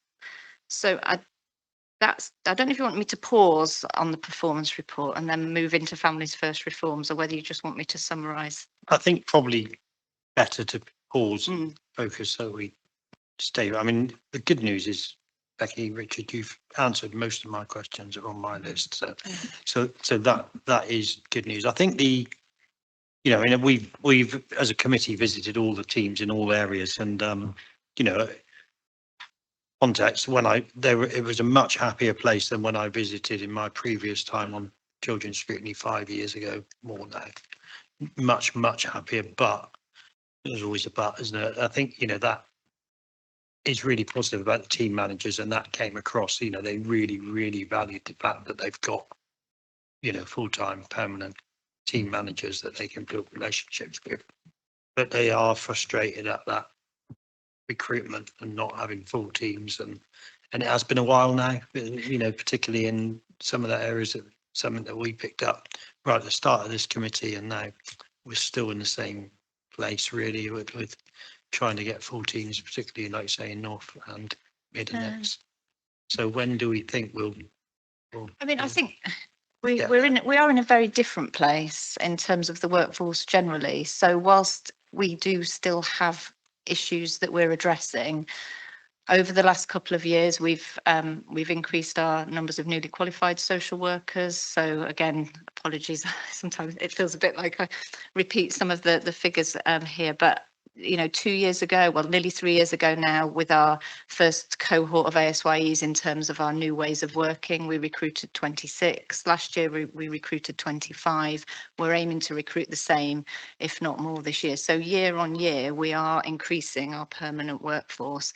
And we're also seeing, we're still seeing locums convert to permanent. So we've converted over 50 locum social workers and team managers to permanent members of staff over the last 2 years. We've also taken a position, and it is supported by the workforce, that actually we're not just looking to put bums on seats anymore in Devon. We want the right people in our teams so that we can support their development, so that they, you know, we want them to share our values and our principles and our ways of working with children and their families. So whilst it is still difficult, and there's no getting away from that, we are absolutely in a better position than we were 2 to 3 years ago, and we've just got to carry on. So we've obviously got continued support, and thank you to everybody. We've got continued support around that recruitment plan over the coming year. We have now gone out to recruit for apprenticeships, which is something that I think we talked about at the last Scrutiny Committee. So we have been inundated with applications for those roles. So that's really exciting. And we've got agreement to, because in order to then support those posts, we then need to expand the support that we're offering in-house to those roles as well. So we've got agreement in place that we will recruit to the practice supervisor roles that will support us really to take on board as many people as we can manage at one time. We've obviously got to get that balance right. It's great having newly qualified social workers. They absolutely are our future. It's the only way we can do it, by growing our own. But we've also got to be able to absorb that and balance it against the need for experience across the service, so that we can respond to those more complex situations, because they're unable to do that, certainly for their first couple of years in practice. No, I mean, it is good. And I'm really pleased to hear you're going to have that support, because I think when we met with the teams, you know, yeah, they love having the apprentices around, but it also then does impact on them because they need extra support, and like you say, and that's why those gaps in teams, you know, where we haven't got full, it really does start to play hard for them. But no, it's good to hear. But I think it would be. We'll keep asking about that. Yes, absolutely, and we'll keep pushing along with It's the our only problem when HR we go and visit and they tell us something, we suddenly absolutely right. We keep asking. I've got Councillor Lodge, Councillor Wilson, and Councillor Bell. Thanks, Chair. Yeah, thanks for this report. I mean, it's really detailed, which is great. It's the sort of thing that we're looking for. So I really appreciate the amount of detail. I've just got a couple of things that I would like some clarity on, if that's okay. Firstly, around the fostering households. So it says here that you recruited 16 fostering households and deregistered 28. I just want clarity over what deregistered means. Does that mean your foster homes are declining at a slower rate? What it means? Oh, hang on. The decrease is at a slower rate. So deregistration is when people go back to panel and they're officially deregistered as foster carers. And we, at any one time, we will have some carers who are deregistering because they've come to the end of their fostering journey, but the rate at which we're losing foster carers has significantly decreased. So in 2024-25 it was 37, it was only 28 last year. So we've narrowed the gap, and if we keep increasing our recruitment in line with what we're hoping to do. So we've gone from 12 foster carer households coming to panel as new carers to 16. Currently we've got over 30 in assessment. So if we can manage to recruit between 30 and 40 fostering households a year and keep our deregistrations below 30, then we can move towards a net increase. Is it the case that some of the deregistered foster carers are not actually foster caring? Could there be a proportion of them that are actually not active? Yeah, there will always be some carers who we've, for a range of reasons, might have reduced the amount of fostering which is taking place, and then they're deregistering. I suppose it's still a useful number, because you'll always have some carers as they move towards the end of their fostering career might reduce their fostering or completely stop fostering, particularly if there's been health concerns or something similar. And you've always got the hope that you'll manage to support them back into fostering, but there comes a point where it's clear that that's not going to happen, and at that point they'll deregister. So you're right, the actual amount of capacity of carers as they move to deregistration is often quite low, but there's always people on that journey through. So the deregistration number is still quite a helpful way to judge capacity. Okay, thank you. My second question refers to KPI 8 and KPI 7. Becky's given us some detail around the disabled children that are in KPI 8. But KPI 8 clearly not meeting targets. However, in KPI 7 you are meeting targets, but does KPI 7 include the children on KPI 8, in which case it might be a misleading figure? Yes, it does. And yes, it does. And that's yes, you're right. It does. And it could be misleading in the sense that it's not necessarily, it's positive in terms of stability, and that's a national indicator. So it's one that everybody's, everybody is judged on in that sense. But it does include that cohort of 12 and unders who are in children's homes, who we would want more of them to be placed in foster care. So in terms of this chart as a sort of key indicator for you, would it be helpful if in some way related to KPI 8 or showed the reality? Because this strikes me as it's just a misleading figure. Yeah, we can absolutely make that connection in terms of the narrative going forward. Yeah, that's really helpful. Thank you. Thank you. Where's my list? Vice Chair, go on, Councillor Wilson. Thank you. I want to ask a question about KPI 9, which is homelessness amongst 16 and 17-year-olds. And to be honest, I was absolutely shocked when I saw the figures for North Devon. Really, it's just questions around what work is being done. It says there, the report suggests possible reasons for this, but I would have thought, similar to Councillor Bailey's question earlier, we really need to know the concrete reasons behind this and how we can urgently address it. Is it a collaboration issue with the district councils? It's just really concerning because of the vulnerability of these young people, and it's such a high figure. Thank you. Thank you. I'm going to hand over to Daniel, who is involved in the work streams, but I guess just to say, yes, we agree. So it is something that we have some focused strands of work underway already alongside and with our colleagues from districts. There is also a regular meeting that's chaired by our chief exec to address some of these issues across Devon. But Daniel, do you want to just give a bit of detail?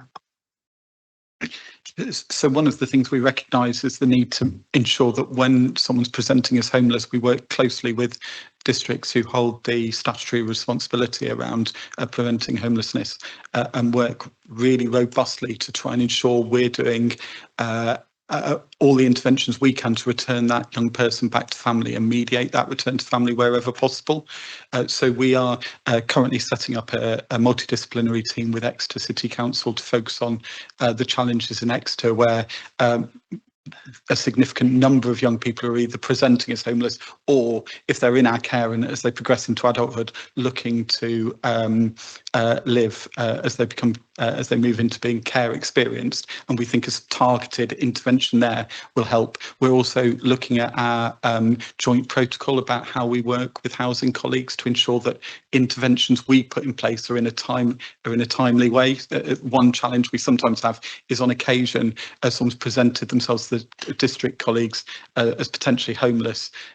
We don't necessarily find out about that straight away, and that means by the time we come to put interventions in and try and mediate a return back to family, if it's been a number of weeks, you probably miss the most likely window at which you'll be successful. And then the other part of the work we're focusing on is how we increase our good options around accommodation for young people as they progress into adulthood, particularly around supported accommodation. So we've gone out to re-tender for all of our supported accommodation, and that's for 16 and 17-year-olds as well as care experienced young people. And if we've got better options around supported accommodation, we think we can better address the needs of our young people as they approach adulthood. Just a quick follow-up. I'm pleased to hear about the multidisciplinary team for Exeter. Is that something that could be stood up for North Devon in this particular case? Is this such a high number? So we approach districts about where they would like us to focus our resource, and we have a housing prevention grant which we allocate to different districts to work in partnership with them. Exeter wanted to use that for the multidisciplinary team and trial that in that area, and we're tracking to see whether that has the impact we're hoping for. Other districts prefer to have the allocation of that funding straight to them to utilise it locally. So I suppose the first thing is measuring the impact of that multidisciplinary team and seeing whether that's a model we can roll out across Devon, as well as how we work with districts to work out how in partnership they want to use the funding we're providing. At the moment, their desire was to keep with the status quo, but given the figures, we're questioning whether that's having the impact we would like it to have in 2 or 3 different parts of Devon.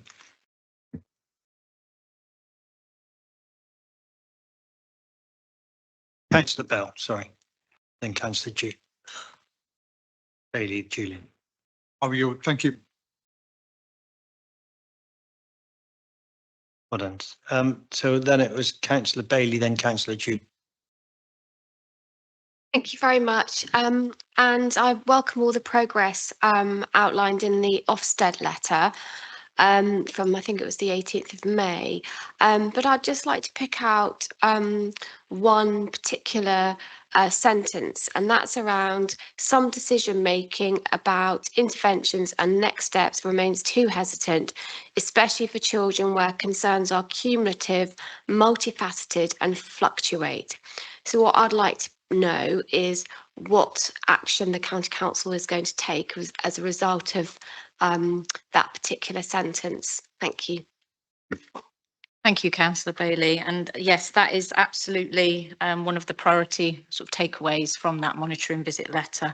And that is in relation to children who are experiencing cumulative harm, so have been experiencing ongoing neglect. And that is something that we're addressing as a partnership across Devon. And it's been part of our, I guess, learning and development programme now for the last year or so. So we have a number of partnership conferences where we're supporting our workforce to identify these issues and work together to address them across the piece. We've had a number of learning events in relation to neglect, again, led by the Devon Safeguarding Children's Partnership, so that we're addressing, not just the children's social care sort of workforce, we're addressing the workforce across the partnership. It's something that we are looking at in terms of our quality assurance activity on a regular basis to make sure that we are identifying those needs at the right time for those children and families, and that we're taking the right action as a partnership to address them, ideally to support those parents to be able to make the changes that they need to in order to continue to care for their children. But there may, of course, be some circumstances where that's not possible. I think it's really important to note as well that in Devon, certainly over the last 2 or 3 years, we have been addressing what we call legacy. So we are working with families who've not necessarily received the right intervention and support historically. So children who might be subject to, for example, child protection plans because of concerns about neglect. So as a whole system, and Michelle, you might want to come in at this point, but as a whole system, what we're trying to do is get that balance in terms of our response right. So giving those parents that haven't had the opportunity to make the changes with the right support in place, but also making sure that we are making the right decisions for children at the right time. And the other thing that we're doing to address this particular issue is rolling out of what we're calling a family safeguarding approach. So the idea being that if we can address the needs of parents, they can then meet the needs of their children. So we are in the process of introducing, well, we've already got domestic abuse workers in our social work teams now. We're just introducing drug and alcohol treatment workers in our social work teams, and we are planning to introduce adult mental health practitioners so that we can have that multidisciplinary response to need in a different way to the way that we've been able to respond previously. So parents are not having to wait for referrals through to those services. We can just respond straight away. We can go out to see that family alongside those adult practitioners. I don't know, Michelle, if you wanted to add to that. No, nothing really additional, but I think what you outline is that sometimes those chronic problems that can be quite tricky to manage with families, and it does require that long-term tenacious input to bring about that change. So yeah, I think that legacy, as you've described, is a very real issue to get on top of. I think probably what I should have also said, and it is in this report later, is that the Families First reforms will absolutely help us to address and identify those needs for families much earlier, in terms of any journey that they may need to have with children's social care and with other services. Thank you. Yeah, yes, yeah, I mean, I think the other point, I mean, obviously every child absolutely matters, especially here, but very small numbers can change those percentage figures quite, and often beyond anybody's control by the looks of it. So it was good information in there.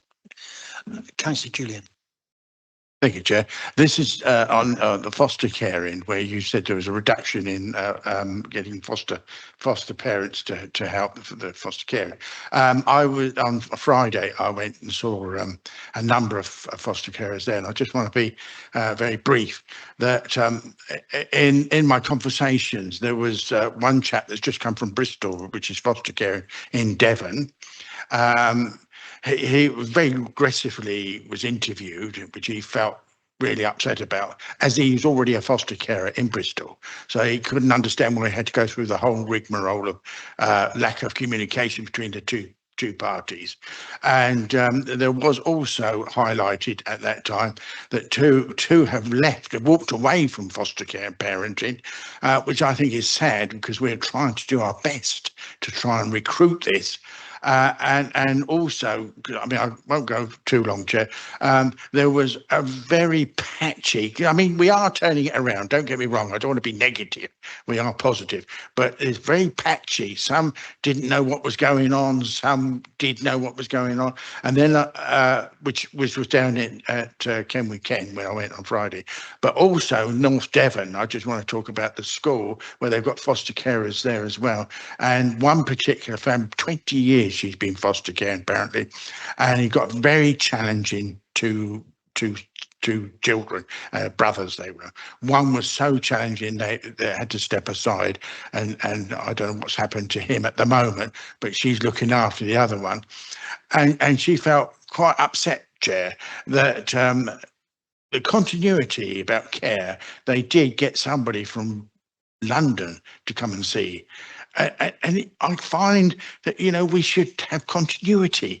And why is this so patchy, and why is it falling down when we're desperately trying to get it sorted? And I've been going round and round and round to seeing people. As you know, Chair, I'm very active.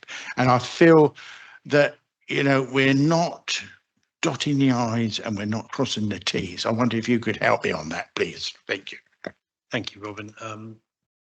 I think, yeah, Daniel will be able to come in terms of some of that, but I think it might well be that we do need some of the specific details, Yeah, I was the gonna say- examples there, so that we can take that away and look into that in more detail. But I think we can respond around, I think we can certainly respond around communication, on consistency. I think, you know, obviously, Robin, or any councillor that comes to that, I think it's really important if you're picking up issues that on an individual, you know, like this, that we're feeding back in and looking into it at the time.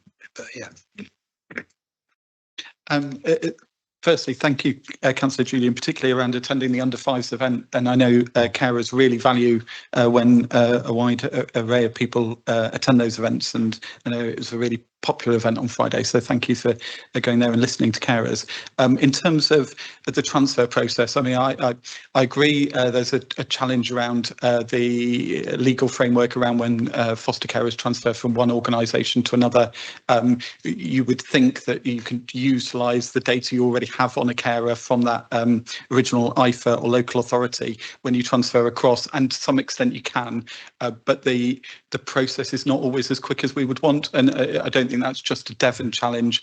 Often the process of transferring takes longer for some local authorities and some IFAs than it does when you're registering a new carer, and I'm hoping some of the changes in legislation which are coming in with the reforms around fostering might help improve that process. But if there's a specific issue around that Bristol carer, I think I'd be really keen to just understand what's happened there and just check why the delays might have been. In terms of how we put support in for carers, I think you're absolutely right. We've got a whole series of change changes and improvements to our foster carer support, right the way from Mockingbird support and carers supporting other carers through to our improvements in the and changes in the therapeutic and wellbeing service, and changes around how we support carers with their supervising social worker, which we are trying to ensure we do feed through newsletters and other information to carers, but it is all quite new. You know, we've been developing that plan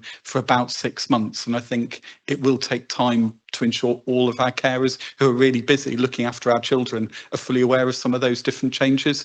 And if there are ways we can better to communicate with carers and share some of that information, we'd really welcome just information about where carers aren't fully aware of that, so we can better keep them informed of those changes. And we are planning a number of different foster care events through the summer and beyond. So, for example, we've got a whole programme of summer activities to support carers where we can share some of those different elements of our service improvement journey. In terms of staffing supporting fostering, we know that we've had significant changes and challenges over the last 4 or 5 years across Devon, and that stability of workforce, which Becky's alluded to, it really impacts carers. It impacts carers if they've got changes for the child social worker, because even if they've got a stable social worker now, they've got that history of often supporting a child who might have had 4 or 5 or more social workers over the last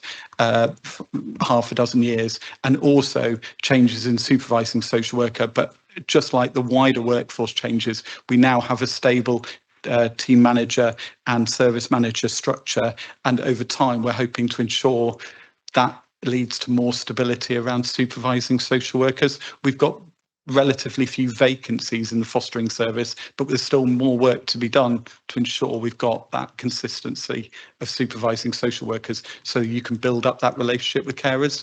And we're not where we would like to be in terms of that stable workforce, but we have improved in the last 18 months. Thank you, Daniel. Thank you, Robin, and keep up the good work. Yeah, just say thank you very much for that. I mean, we'll be looking forward to hearing. Take up that case. Thank you. Offline, I would, if you would.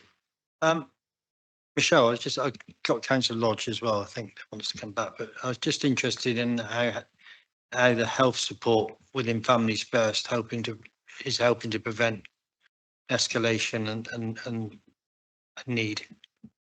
So what we're looking to do in health is to align some of our services to that front door offer, so that we are, you know, enabling families to go to one place to work out what it is they and where they would like to get support from and what that could look like.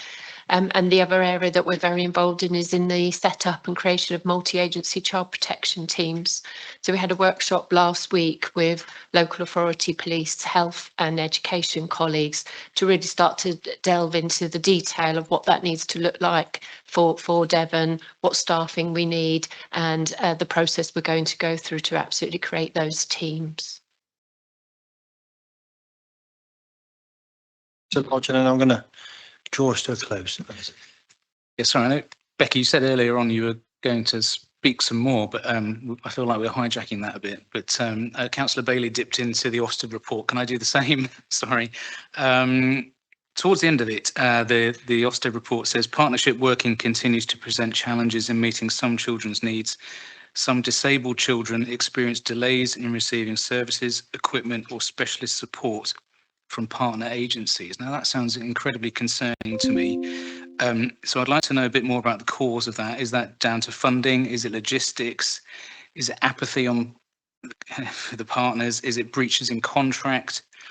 And what's specifically being done to resolve that? Thank you. So yes, and this is information that has been shared with partners. So this has been shared through the Improvement Partnership Board now in terms of what we need to do collectively to continue with our improvement journey. So they were, you know, this would have been in relation to a very small number of children, but what the inspectors identified was that, you know, I guess specific needs had been identified as part of a child's plan, and then there was a delay in that activity or the actions that needed to happen having having taken place. So there is something for us as children's social care to make sure that actually if actions are not being taken forward, that we escalate them appropriately and that we have the right conversations at the right time to prevent that delay. But that is also something that partners will be taking forward into services to make sure that we have that shared responsibility for plans around our children, to make sure that if we agree that there's a gap, that there's a need that needs to be met, that is happening quickly and effectively for children. Michelle, you might want to. Yeah, I think we need to look into those individual cases to understand what went wrong for those children and families, so that we can learn and make sure those improvements are made and then can be applied right across the board. Just a follow-up question. I mean, it says a small number of children. Were there poor outcomes, bad outcomes for some of those children? I mean, how serious is this? So and it was a small number of children. So certainly for a couple, it was around a delay in, for example, an occupational therapist assessment needed been identified, and then the next steps hadn't happened in terms of how then to make sure that the piece of equipment that was required was in place for that child.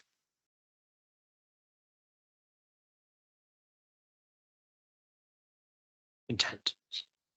Thank you. Thank you very much. I'm happy, Chair. Thank you. Yeah, thank you. No, that's good. Second part? Yeah, do you want? Can we be as brief as possible on the introduction? We've obviously had paperwork, so if we can be as brief.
not seen any hands.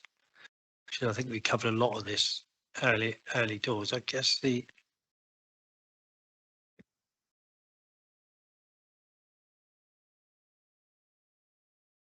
both Dan and I are taking minutes, and the minutes will be the record of the meeting. So if you're short on time, you don't have to repeat it all. The minutes are the record of the meeting, not the recording.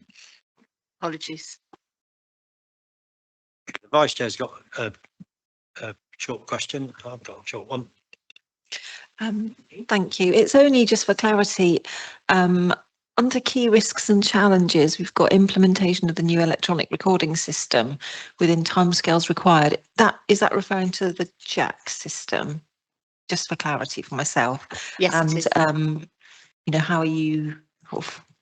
What mitigations have you got, if possible, around any of those challenges?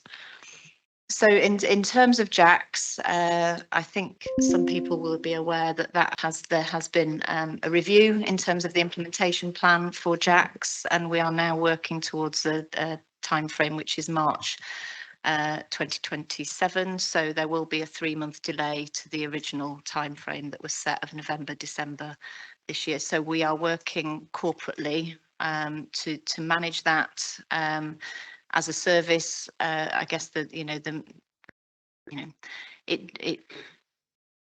makes things a little bit more complex, because some of the changes that we wouldn't have wanted to make to our existing system, we do now need to think about making, because obviously we don't want to delay being able to implement the Families First reforms and make sure that our recording reflects those reforms. So we are working through that at the moment, and we will be working with colleagues corporately to make sure that, if there are any issues that we need to deal with along the way, that we're aware of them and that we can address them at the time. I think we're due an update on this at end of July, August anyway. Is that? Yes, Chair, we're a standing overview group led by the Corporate Infrastructure and Regulatory Services Scrutiny Committee, which all members of all scrutiny committees are invited to. Okay. I guess the partnership boards, Becky, Richard, I don't know who's there. Are we getting good attendance from partners at that?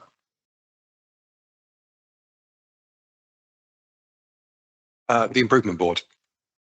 We've got attendance by partners. I think there's been I've had a few different people from the DFE. We've got a bit more consistency there now, I think, and that's been taken forward to reflect the ongoing work of the improvement board. But yes, we have the police and the NHS in attendance for that board as well, and education partners. I don't know if there's anything else. Didn't catch the last one, sorry. Oh, and education partners. Yeah, they're all there. I mean, I'm there most of the time.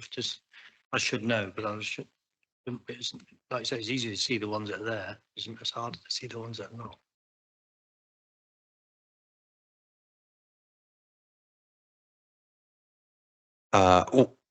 I think there's probably some work in terms of a partnership and where everybody fits together, but the improvement board is only part of the system of how we work in partnership with those partners. So there's the safeguarding group across Devon also working together. So as we've gone through our improvement, the improvement board and that improvement journey, obviously we've had different updates on that from Children's Commissioner, the Ofsted monitoring visits feeding into that, and it's about how we develop that work in the improvement board going forward with the new national announcements. Becky might have to help me out with. There's a bit of a change in some of the ways that an authority in the position we are is supported going forward, but we're getting good clarity on that through work with the Children's Commissioner who's with us at the moment. And I don't know if you want to allude to the update from the Children's Commissioner that we've had recently as well, Becky. I can do. I don't think I have anything to add in terms of the changes, because we're still waiting to hear about those. I don't know whether you want anything on the Commissioner's report or. Is this really quick? I'm speeding up slightly. Just regarding kinship carers again, obviously I noticed that we've got up in families but down in number of children being looked after. That makes sense over time. Do we need to expand the number of KPIs relating to kinship carers in order to, and really have, you know, trying to get more children into kinship care as opposed to foster care, just to really promote that? I feel that, again, I know I've said this before, but you know, it's a smaller part of the service, but a very vital part of the service, because it does keep children with some element of their family. Thank you, Councillor Bell. Kinship is absolutely a priority part of the service, and it is an area that we are trying to really develop and grow. So we have seen an increase in the number of kinship foster carers in Devon and the number of kinship carers generally that we are supporting across Devon, and that is something that we will continue to focus on. And that's, you know, that is a key strand of the Families First reforms in terms of the family-led decision making, the growth of family group conferencing, that idea that we are considering all family network options for children at at various different points in their journey, so that we can prevent them from needing to come into our care wherever possible. So absolutely, and we are in the process of developing our kinship offer for foster carers, and we've got some external support in to come and work with that service to really think about how we take the next steps around supporting kinship foster carers across the whole of the system.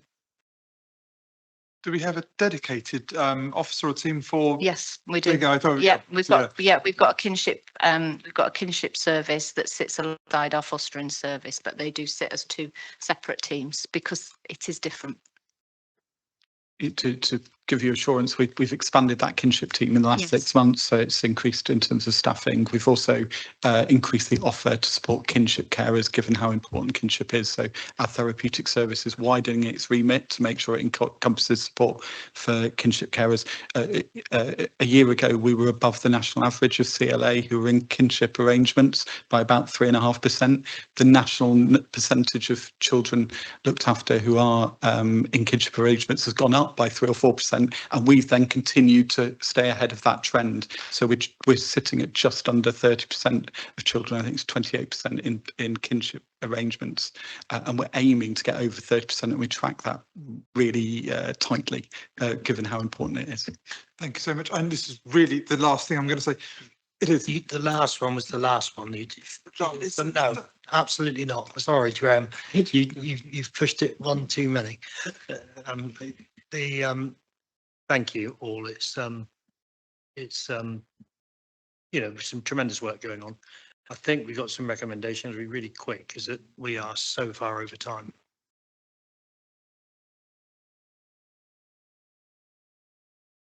Sorry, Chair, you shared the following recommendations with me, which was to have a report back in around 6 months' time, but obviously that will be built into the work programme overall and sooner if there's a monitoring visit sooner or etc. But include this update alongside on the work programme in a timely manner, and ensure the interconnectedness between KPIs 7 and 8 was made clear in the future reports. I think was one of the recommendations that came from the Scrutiny Committee there as well, and including something that you picked up throughout, Chair, raised with me was in future updates to include sort of any financial and demand pressures throughout the reports. I don't know if I've missed something, but Councillor Bailey's got that.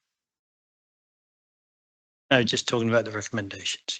Yeah, thank you. I'd like to be really clear on what actions are going to be taken. I know there's the improvement board, but from a scrutiny perspective, what actions are actually going to be taken as a result of the comments made in the monitoring visit, and particularly around the actions of our own council, but partner agencies, the point picked up by Councillor Lodge. You know, it's really, really significant that the delays in our partner organisations are, these delays affect children's daily lives. So we need to be clear what's actually being done about it. And that might be discussed at Partnership Board, but I think this committee needs to be clear what's being done as a result of this. And so I'd like to see an action plan and for this committee to be notified what's happening. Thank you.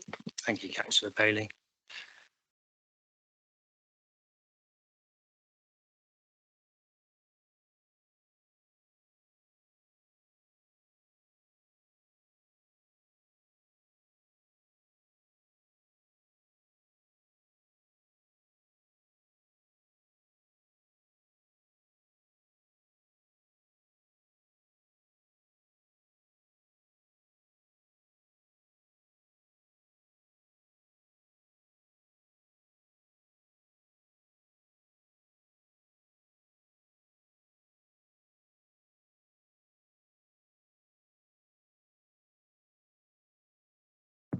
Next item was the update from Champion Against Domestic Violence and Sexual Abuse. So obviously Councillor Tilsley's had to give his apology today, and I know that was very frustrating for him because he got called into work late in the day.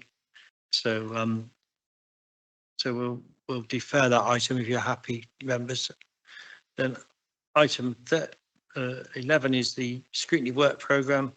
I think we're going to need to schedule a session for this one, aren't we? Because there's quite a lot that's come out of this morning and ongoing that we could take to a Teams meeting to have a sort of more thorough conversation about our work programme, I would suggest. But Yes, correct, Chair. There's a few items already scheduled for September, November, but as you've said, there's a number of items arising. Also, we've come to the end of the municipal year, so the work programme for the year ahead is being established, but we'll set up a Teams meeting for all committee members, including the substitutes, to come forward in the next.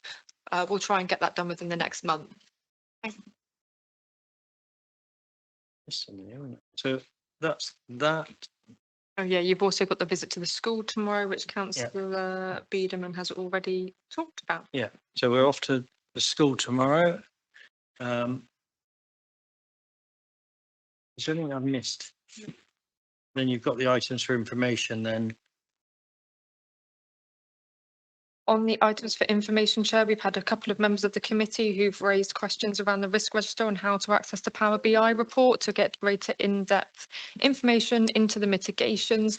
I'm liaising with the risk team through Devon Assurance Partnership who hold all the risk registers, and I'll try and get a training session set up for all scrutiny members across the 4 committees, so that you all know how to use those Power BI tools more thoroughly in your wider scrutiny work.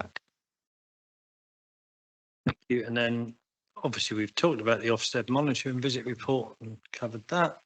And the invitation, this one's really important. It's always the most important thing last. The invitation to the Domestic Abuse Pathway Conference, which I think is Yes, so at a previous committee, our colleague Vicky Whitehead attended and raised with the committee. There was a few conferences, one on the domestic abuse pathway, and there was another one which some members attended previously. There's 10 spaces available, which they've invited scrutiny members to from this committee.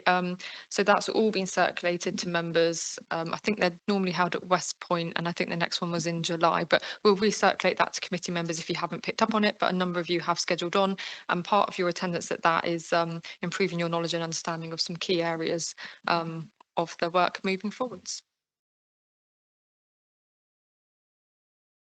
Thank you. Well done. So I think I can close the meeting.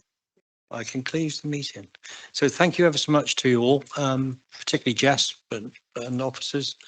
Nice to make history the first substitute, and thank you for all of you. Really good this morning. Lots of added value and good questioning. So thank you, officers. Hope everybody has an enjoyable rest of the week, and hopefully come next week the sun might start shining again. Never know. Take care all.